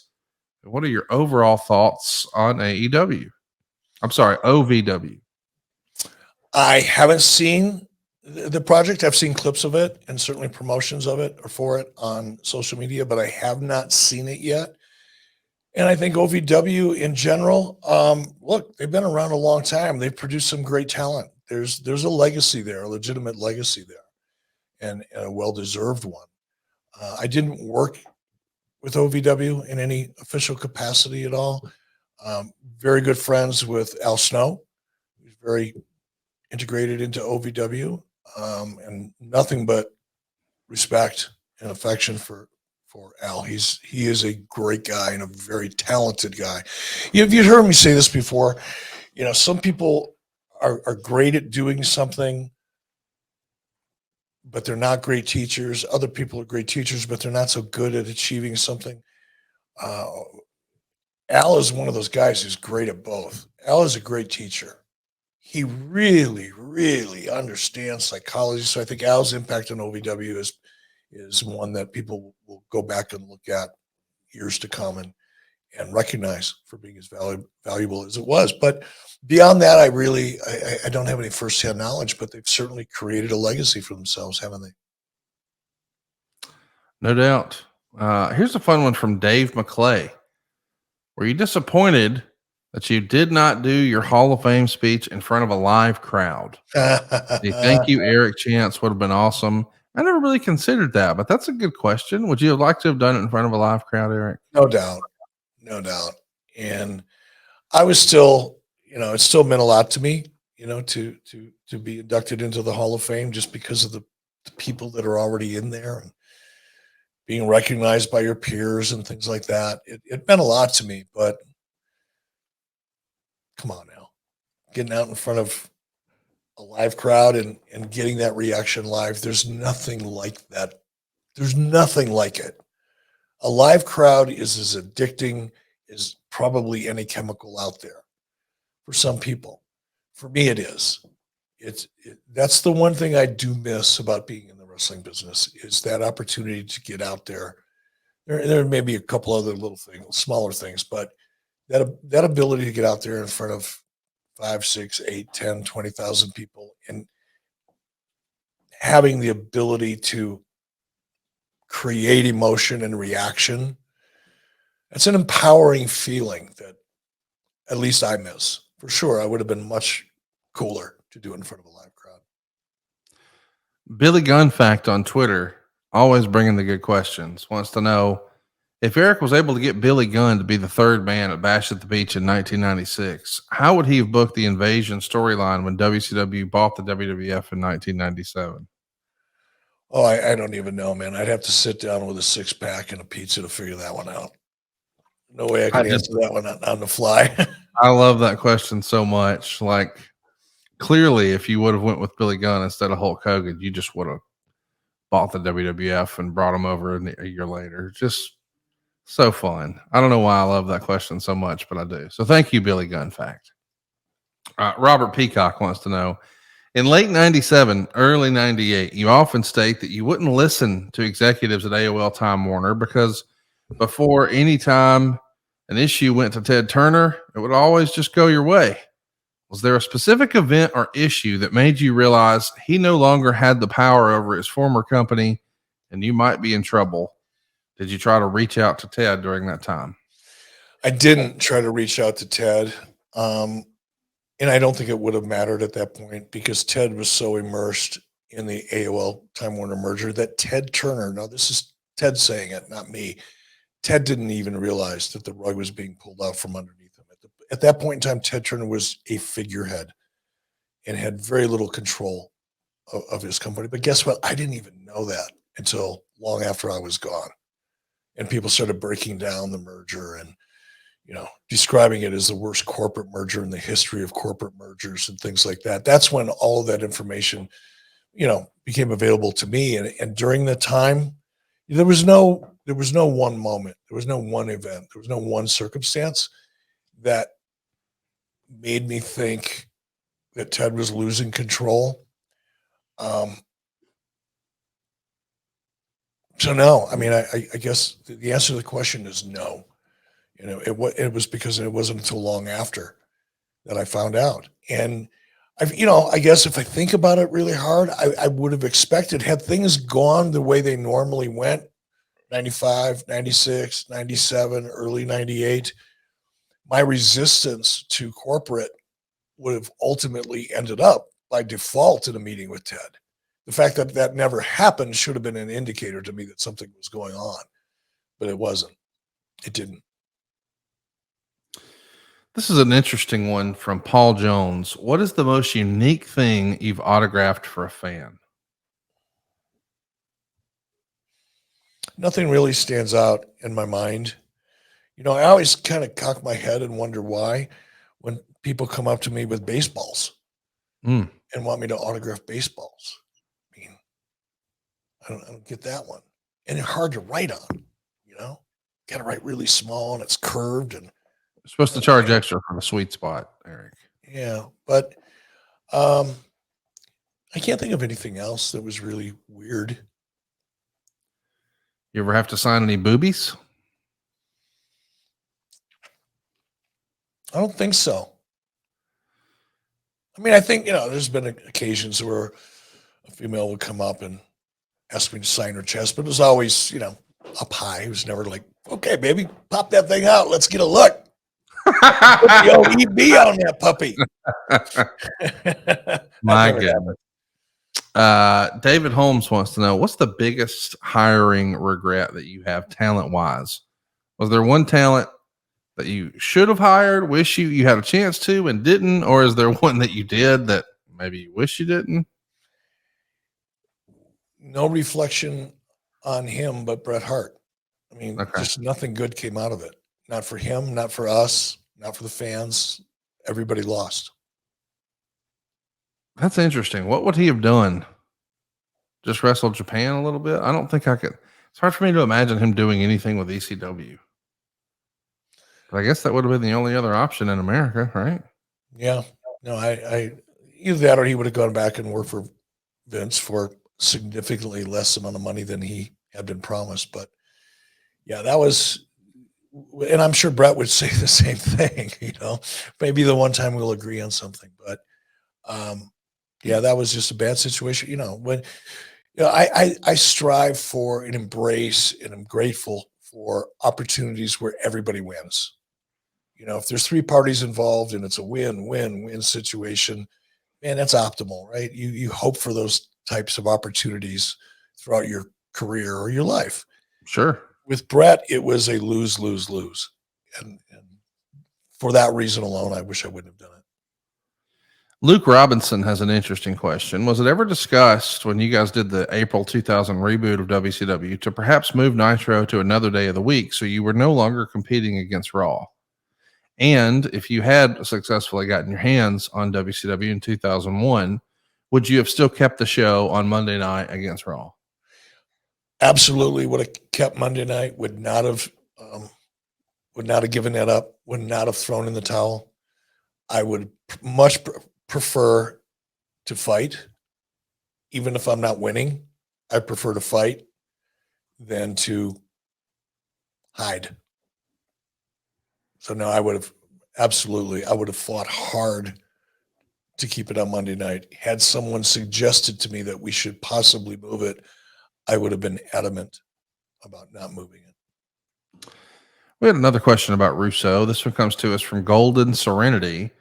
He wants to know, and Eric, I know what your knee-jerk reaction is going to be. Really think about this before you just slam dunk it. What are your best moments working with Russo?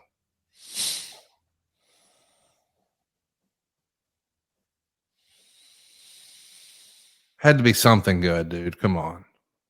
No, it's not. When you say the best moment, I think that period of time when Vince and I first started working together, when I came back to WCW, when we, for better or worse, agreed to do the New Blood Millionaires Club thing, there was a period of a couple of weeks where that felt pretty good. The chemistry hadn't gone bad yet. You know, Vince didn't reveal himself to be what ultimately he was or is or was, whatever. So there was a honeymoon period there of maybe a couple of weeks or a month that I went, wow, this could work out. This could work. That would have to be it. Here's the one from KC.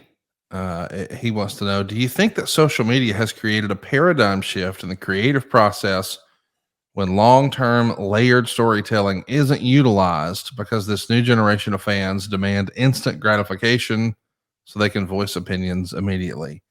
I mean, that's fair. Do you think wrestling booking has changed because of social media? No.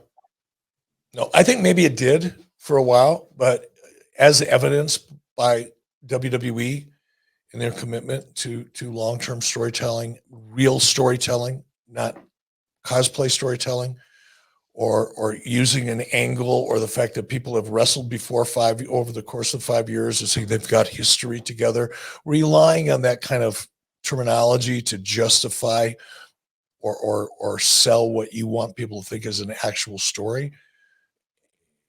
That drives me a little batshit. You know, story has elements. The elements are consistent. They have been since the beginning of time, since cavemen were drawing pictures of the hunt with burnt sticks on walls. You know, storytelling is, if you really analyze storytelling and you look at the classics, you know, Tom DeShane has been on ad-free shows a couple of times with me, and you know, he's a scholar. He graduated at Harvard, English literature. He wrote a book about Shakespeare's prophylactic characters. If you can believe I even remember how to say that word, it's funny. Not prophylactic, numbskulls, prophylactic, different. And Tom and I have had long discussions about the elements of story, and Tom, because he's such a wrestling historian, really, and he's got a great mind for storytelling, obviously. But we'll go back and look at storylines, you know, Macho Man and Hulk Hogan. You know, we've taken a look at that story, and because of Tom's experience and what he's so gifted at, been able to break down successful stories and draw direct analogies in comparisons to classic literature. Stories at their essence are very much the same. And I think what we've seen out of WWE over the last year or two, maybe more, suggests to me that there's a commitment to the kind of elements and discipline that goes into real storytelling as opposed to independent wrestling storytelling. They're two different things. So I think storytelling in wrestling is going to be healthy. It's going to grow. It's going to become more successful. I think eventually AEW will realize that and kind of adopt the formula and recognize what they're not doing well and combine that with what they are doing well, because there are things that they do well. But I don't think social media today is going to impact that. You said doo-doo. Huh? Nathan wants, What'd I say? doo-doo. Doo-doo. Did I say doo-doo? Yeah, you did. You said doo-doo. It made me happy. Oh. Was I supposed to say shit? No, I just like when you're on here talking your shit. Hey, speaking of on here talking our shit, we need to give a shout out. We got so many folks hanging out with us in our live studio audience. You know, we talk about that all the time, that and when you join up with AFS, you not only get all these shows early and ad free, you can be a part of the studio audience. So I want to give a shout out to Lucas and Eric and Coach Rosie and George and Bobby. Man, there's a lot of folks here. Lindsay, Jay was here, maybe still is. I can't keep up. Adam's here. Greatly appreciate all you guys coming to hang out with us early morning here before Eric has to jump on a plane. Shout out to Kelly and Denovius and the whole cast of characters that are here. We do have some good questions over here. Coach Rosie's got one because I don't know if you've seen this, but it feels like Kevin Nash had a hard on for LA Knight. And I don't know if he had a hard on because he was chewing up the Blue Chew, but let me just tell you, if you want to get a hard on so hard even a cat couldn't scratch it, Blue Chew can hook you up. It's a unique online service that delivers the same active ingredients as Viagra, Cialis, and Levitra, but in chewable form and at a fraction of the cost. And you might be asking yourself, will Blue Chew really get me hard? And as a friend of ours would say, yeah, it sure will. You can take them anytime, day or night. So plan ahead or be ready whenever an opportunity arises. You sign up at BlueChew.com. Yeah. You consult with one of their licensed medical providers. Yeah. And once you're approved, you'll receive your prescription within days. And guess what? Yeah. You get your ding dong real hard. Yeah. And here's the best part. It's all done online. No visits to the doctor's office. No awkward conversations. No waiting in line at the pharmacy. Blue Chew's tablets are made in the USA. They're prepared and shipped directly to your door, all in a discreet package. Let me talk to you. Blue Chew wants to help you have better sex. Discover your options at BlueChew.com. Chew it and do it. We got a special deal for our listeners. Try Blue Chew free when you use our promo code 83weeks at checkout. Just pay $5 shipping. That's BlueChew.com. The promo code is 83weeks to receive your first month free. So visit BlueChew.com for more details and important safety information. And we want to thank Blue Chew for sponsoring the podcast. I am excited to ask you this question because I don't know that you've seen it. But Coach Rosie wants to know, have you heard Nash troll LA Knight? And I guess, have you heard LA Knight respond on TV? Did you see that the other week, Eric? Yeah, I did. And it made me chuckle. Of course. You know, it's a call back to one of the first promos that I think Kevin did. It might have been the one where he came in for the very first night when he surprised me on stage at the announce desk. Look at the adjective. Yeah, I get it. I thought it was funny, mildly funny. So yeah, I'm aware of it. I think it's comical. I mean, when I say comical, I think it's worth a chuckle, but I don't think it's worth anybody getting to. I doubt Kevin Nash is sweating it, and I doubt LA Knight is either. Let me assure you, Kevin Nash don't give a shit. No, Could not care less. Kevin is very secure with Kevin. Yes, he is. He'll be just fine. Adam Arpin wants to know, how did it end up where Jerry Lawler, who ran Memphis, ended up with the WWF and not WCW, which was essentially a neighbor? Seeing the successful program Jerry had with Brett, do you think Lawler and Hogan could have been a large financial draw in 1994? I have to admit, I never even considered the idea of Lawler in WCW, but I could totally see him as a guy that Hulk would have been really, really comfortable with. Was there ever any consideration given to maybe doing something with Jerry Lawler in WCW?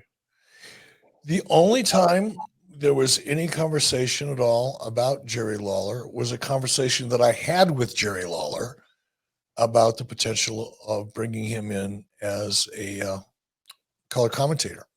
Mm-hmm. That did happen. And that happened as a result of Jerry calling me. And we talked about it. I don't remember exactly why it never happened. It's not because I wasn't interested. I think Jerry was really trying to, and this is just me guessing now because we didn't talk about it. But I think Jerry was ready to make a move and leave WWE. I think his heart was still in WWE, but I think he was angry at the time, frustrated at the time, and reached out to me to see if there was even the potential of a landing spot. There was. I assured him there was, and that I was interested. And then Jerry made whatever decision he made afterwards and stuck with WWE. But that was the only time that Jerry's name ever came up. Nathan wants to know, if you were running a promotion again, who would you choose to be your top star? They can be from any promotion. So you get to pick one guy in the whole landscape today, Eric. Who are you picking?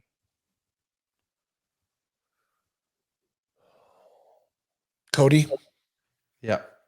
Cody. And I say that, and not because I like Cody personally, which I do, not because I have nothing but the ultimate respect for Cody's dad, Dusty, which I do. Dusty's wife, Michelle, very friendly with her. It's not any of that. But if you just look at what Cody represents, see what he's doing in public. He is handling being the face of that company because he's not really technically yet, but he might as well be. Cody is 100% on top of his game at every element of the industry that matters the most. And if I had to put all of my eggs in one basket, I'd have a basket of Cody Rhodes eggs. That sounded weird. Yeah. But yeah, you know let's what I move mean. on from that. Jeffrey wants to know, why do you think there's no Saturday morning wrestling shows? It was a staple when I was young. That's a great question. It is a great question, and it was a staple when you were young, primarily because of history. Saturday mornings used to be one of the most, other than midnight to 6 a.m., Saturday mornings was that those time slots that were available for independent wrestling companies to either barter their show, which means you're Vergania, you take your 1 hour wrestling show, you take it to WTCN or KMSP Channel 9. I think that's what it was at the time. Maybe it was KSP Channel 5, whatever. You take it to your local television station and say, look, I'll give you the hour. You don't have to pay me anything for it. I just want 2 or 3 minutes worth of advertising time so I can promote my live shows, and you can keep the rest to sell used cars or cleaning services or whatever you do locally. That was the barter. And that worked when 80% of the revenue that those independent wrestling territories created was from their ticket sales and their live events. That was the only thing that they had, right? And then as time went on, the television industry changed. Vince McMahon came along. All of a sudden, syndication, that independent television barter opportunity became less and less and less and less. Now, at the same time, cable television is now expanding.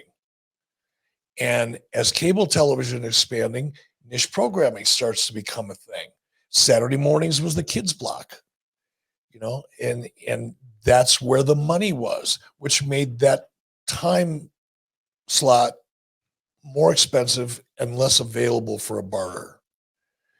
WWE did some stuff on Saturday morning. WCW did Saturday morning. The first show that I hosted or co-hosted with DDP was, I can't remember what the name of it was called anymore. Oh my God, I can't remember. I'll come up with it before we leave here. But that show that we did was primarily syndicated in Saturday morning blocks, occasionally Sunday morning, but mostly Saturday. Pro main event, something like that. WCW Pro. Okay. WCW Pro was the prime syndication show or the major syndication show. WCW Main Event was a secondary syndicated show. And sometimes we'd get both shows in the same market. One's at 9 o'clock in the morning, the other's at 11 o'clock in the morning. That happened. But as that real estate became more and more valuable because of the growth of cable and the division of time blocks and the fact that Saturday morning was now the kids block, that changed everything. And that was one of the first things that went away was Saturday morning syndication for both WWE and WCW. Let's do one here. This is a great question from Big Extra. Hey, Easy E, on the Nitro after Gorilla Monsoon passed away, WCW honored him with a 10-bell salute. Gorilla never worked for WCW. It was a classy move you did that night. Was that your idea, or did Bobby Heenan make that request? And did you ever have a chance to meet Gorilla? I don't think I ever met Gorilla. I did meet Lord Alfred Hayes. I may have met Gorilla the same morning when I had my audition for WWE back in 90 or 91, whatever year that was. But I can't honestly say it. I think maybe he was in the room, something along those, but I never really had a conversation. I never shook his hand, let's put it that way. As far as whose idea it was, I don't know whose idea it was. It may have been Bobby's. likely, but it was, probably because collectively there was a lot of people that were working for WCW at the time that had worked with Gorilla Monsoon and thought of him very highly and had a long relationship with him. And out of respect for them as well as Gorilla's family, thought it was the right thing to do, but I can't tell you whose idea it was. We got another really good question here about Atlanta back in the day. This is from Cody Avant. One thing you liked about 90s Atlanta and one thing you hated. The absolute number one thing I loved about Atlanta is I was dead freaking broke when I got the job and got an opportunity to work there. The first time I went to Atlanta for my audition, the idea of staying at the Omni Hotel in the CNN Center that was attached to, or at the CNN Tower, which was attached to CNN Center, was mind-boggling to me. And the first night I got there, I remember I got there on a Sunday night. It was fairly early, and I just went walking around down on the atrium. I look up and I see CNN headquarters right there. It was a glass wall on the inside, so you could see everybody working in there. CNN was a new thing, relatively new thing at the time. It was the world's leader in 24-hour international news. And to think that I had an opportunity to work in the same company that was making all of these major media moves was so exhilarating to me. I almost couldn't sleep that night. I remember walking around down in that atrium, and there was a store. It was a Turner store right down in the center of the atrium. And it was closed that Sunday night when I was there. But I was looking in the window and I saw, Turner broadcasting hats and swag and all kinds of stuff. And no matter how this audition goes, I'm coming down here to buy some souvenirs tomorrow. Win, lose, or draw, I'm going home with some Turner swag just because I had the opportunity to work at a company that was so on the cutting edge of media and entertainment as Turner Broadcasting was at that time. So there was a huge honeymoon period there. Of course, when we first moved there, I'm going to be honest, it was a tough transition for me moving from Minnesota to Atlanta, because a lot of the things that just personally I enjoyed doing were a little harder to do in Atlanta. Like what? Well, for example, I used to German short hair pointers are hunting dogs. They're very high power, tough to train and manage because they have such a high drive. But I had got into breeding and training and competing at a pretty serious level in these pheasant hunting tournaments with dogs that I bred and trained. I loved that. For a period of several years, I was obsessed with it. And I moved to Minnesota moved to Atlanta, and it's like, well, that's not available to me here. And that's just because of geography, So there was a big part of my life that I left behind in Minnesota, and that caused me a little bit, not much. It wasn't like a horrible thing, but it was like, ooh, I don't know how this is going to work. I do not like humidity. I just don't function well in a very humid environment. And Minnesota was fairly humid during the summer. People don't realize that, but there's mosquitoes there that are big enough to, take for a ride. And it's very hot and humid in the summertime. But by September, October, it blows out and it's beautiful. Whereas in Atlanta, it was so humid for such a long period of time that it was aggravating to me. I'd get up in the morning and take a shower, and I'd walk out to the driveway to get in my car. And by the time I got out of my air-conditioned house and into the front seat of my car, I was soaking wet and sweat again. Yep, there you go. Welcome to the South. I had a hard time with that. Little thing, it's a first world problem, right? But it sucks. I never felt completely at home in Atlanta just because of the environment, because of the weather, because I didn't have access to things I like to do, and all that. But beyond that, there's a lot of things I loved about Atlanta. I love the people. I was just there recently, and one thing is still true: people are really friendly in the South. It's noticeable. There's a difference in the South. I found myself sitting down and having conversations with people I never met before in a restaurant, and just like I've known them for 10 years. It's different. There's a lot of great things about the South. I just think that for me, at that time in my life, it was a little harder to adjust. I want to do two more. We'll do three more questions, and we'll put a bow on it. First, Conrad from Huntsville wants to know, what do you think of this Lawrence Epstein quote about one of Endeavor's goals being to make every UFC fan a WWE fan and every WWE fan to be a UFC fan? He thinks that this is there's some similarities, and that's an achievable goal. And then, whoa! Wait a minute. He said it's an achievable goal to make every UFC fan a WWE fan and every WWE fan a UFC. What does this guy do? What's his job? He works with the UFC. And Dana White came out and said it's one of the dumbest things he's ever heard. Well, there you go. Dana stole my thunder. Well, listen, I think I'm going to get you some of your thunder back because I got a big finish. But before I do, Jeffrey wants to know, was there ever any thought to turning Bobby Heenan heel and having him join the NWO? No. I mean, I could see that. I mean, he was my job, for crying out loud. Okay. All right. So last one, I got to ask, I have been tickled by this. It's a lot of fun.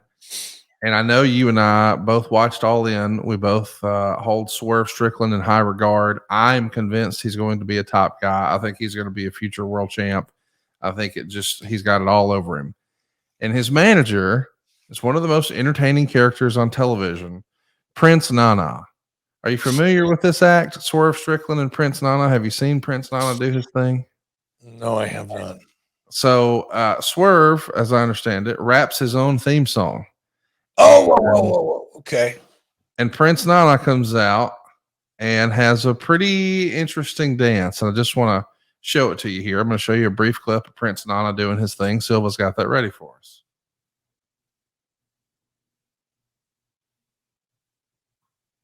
So that's the Prince Nana dance for Swerve Strickland, because the lyrics are about Swerve and swerving while you drive and all that. Well, this has created almost like a Prince Nana challenge. And folks like Jerry Lynn are in on this now. Folks like the Human Tornado out on the West Coast, they're in on this now. Can we get an Eric Bischoff Prince Nana challenge response here? This morning? Yeah. Or do you need time to practice? Oh, here we go. Eric is a gamer.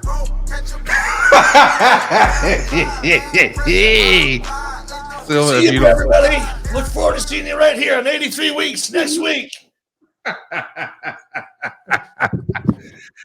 We can't beat that. Tune in next week, boys and girls. Thanks for checking out 83 Weeks. Next week, we're talking about Eric becoming an EVP, and we're going to make sure that we have that uploaded to Swerve's theme song. Thank you so much for being a good sport. Thanks for all the help. And yeah, we'll see what happens next week right here on 83 Weeks.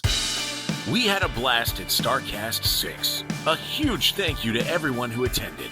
And if you want to relive our stage show experience, you can with Premier Streaming Network. Over 20 stage shows took place StarCast weekend. From comedy shows, design panels, musical performances, talk shows, and more. Including a live edition of AEW Unrestricted with CEO Tony Khan. Sign up for Premier Streaming Network today and check out the shows available now on demand and in HD. And if you sign up today, you'll get 2 months free of Premier Plus. Enjoy the amazing lineup of content that Premier Streaming Network offers, including all 5 previous StarCast stage show lineups. Hundreds of hours of fantastic wrestling content at your fingertips. Visit StarCastOnPremiere.com. Hey, it's Conrad Thompson here to tell you a little more about what AdFreeShows.com is all about. Get early, ad-free access to more than a dozen of your favorite wrestling podcasts every single week, starting at just $9. That's less than 20 cents an episode each month. And yes, you can listen to them all directly through Apple Podcasts or your regular podcast apps. How easy is that? Ad-Free Shows also has thousands of hours worth of bonus content and docuseries like Title Chase, Eric Fires Back, Conversations with Conrad, and The Insiders. Plus new series like The Book with David Crockett, Monday Mailbags with Mike Chioda and Nick Patrick, and a whole lot more. and you want to talk about early, you can't get any earlier than listening to the shows live. You can be a part of the live studio audience as we record the podcast. Plus, ride shotgun alongside your favorite childhood heroes for live watch-alongs, Q&As, and other interactive experiences every single month. Come on now, see for yourself what thousands of other wrestling fans from around the world have discovered, that adfreeshows.com is the best value in wrestling. Check it out today, and hey, when you do, the first week is completely free. adfreeshows.com.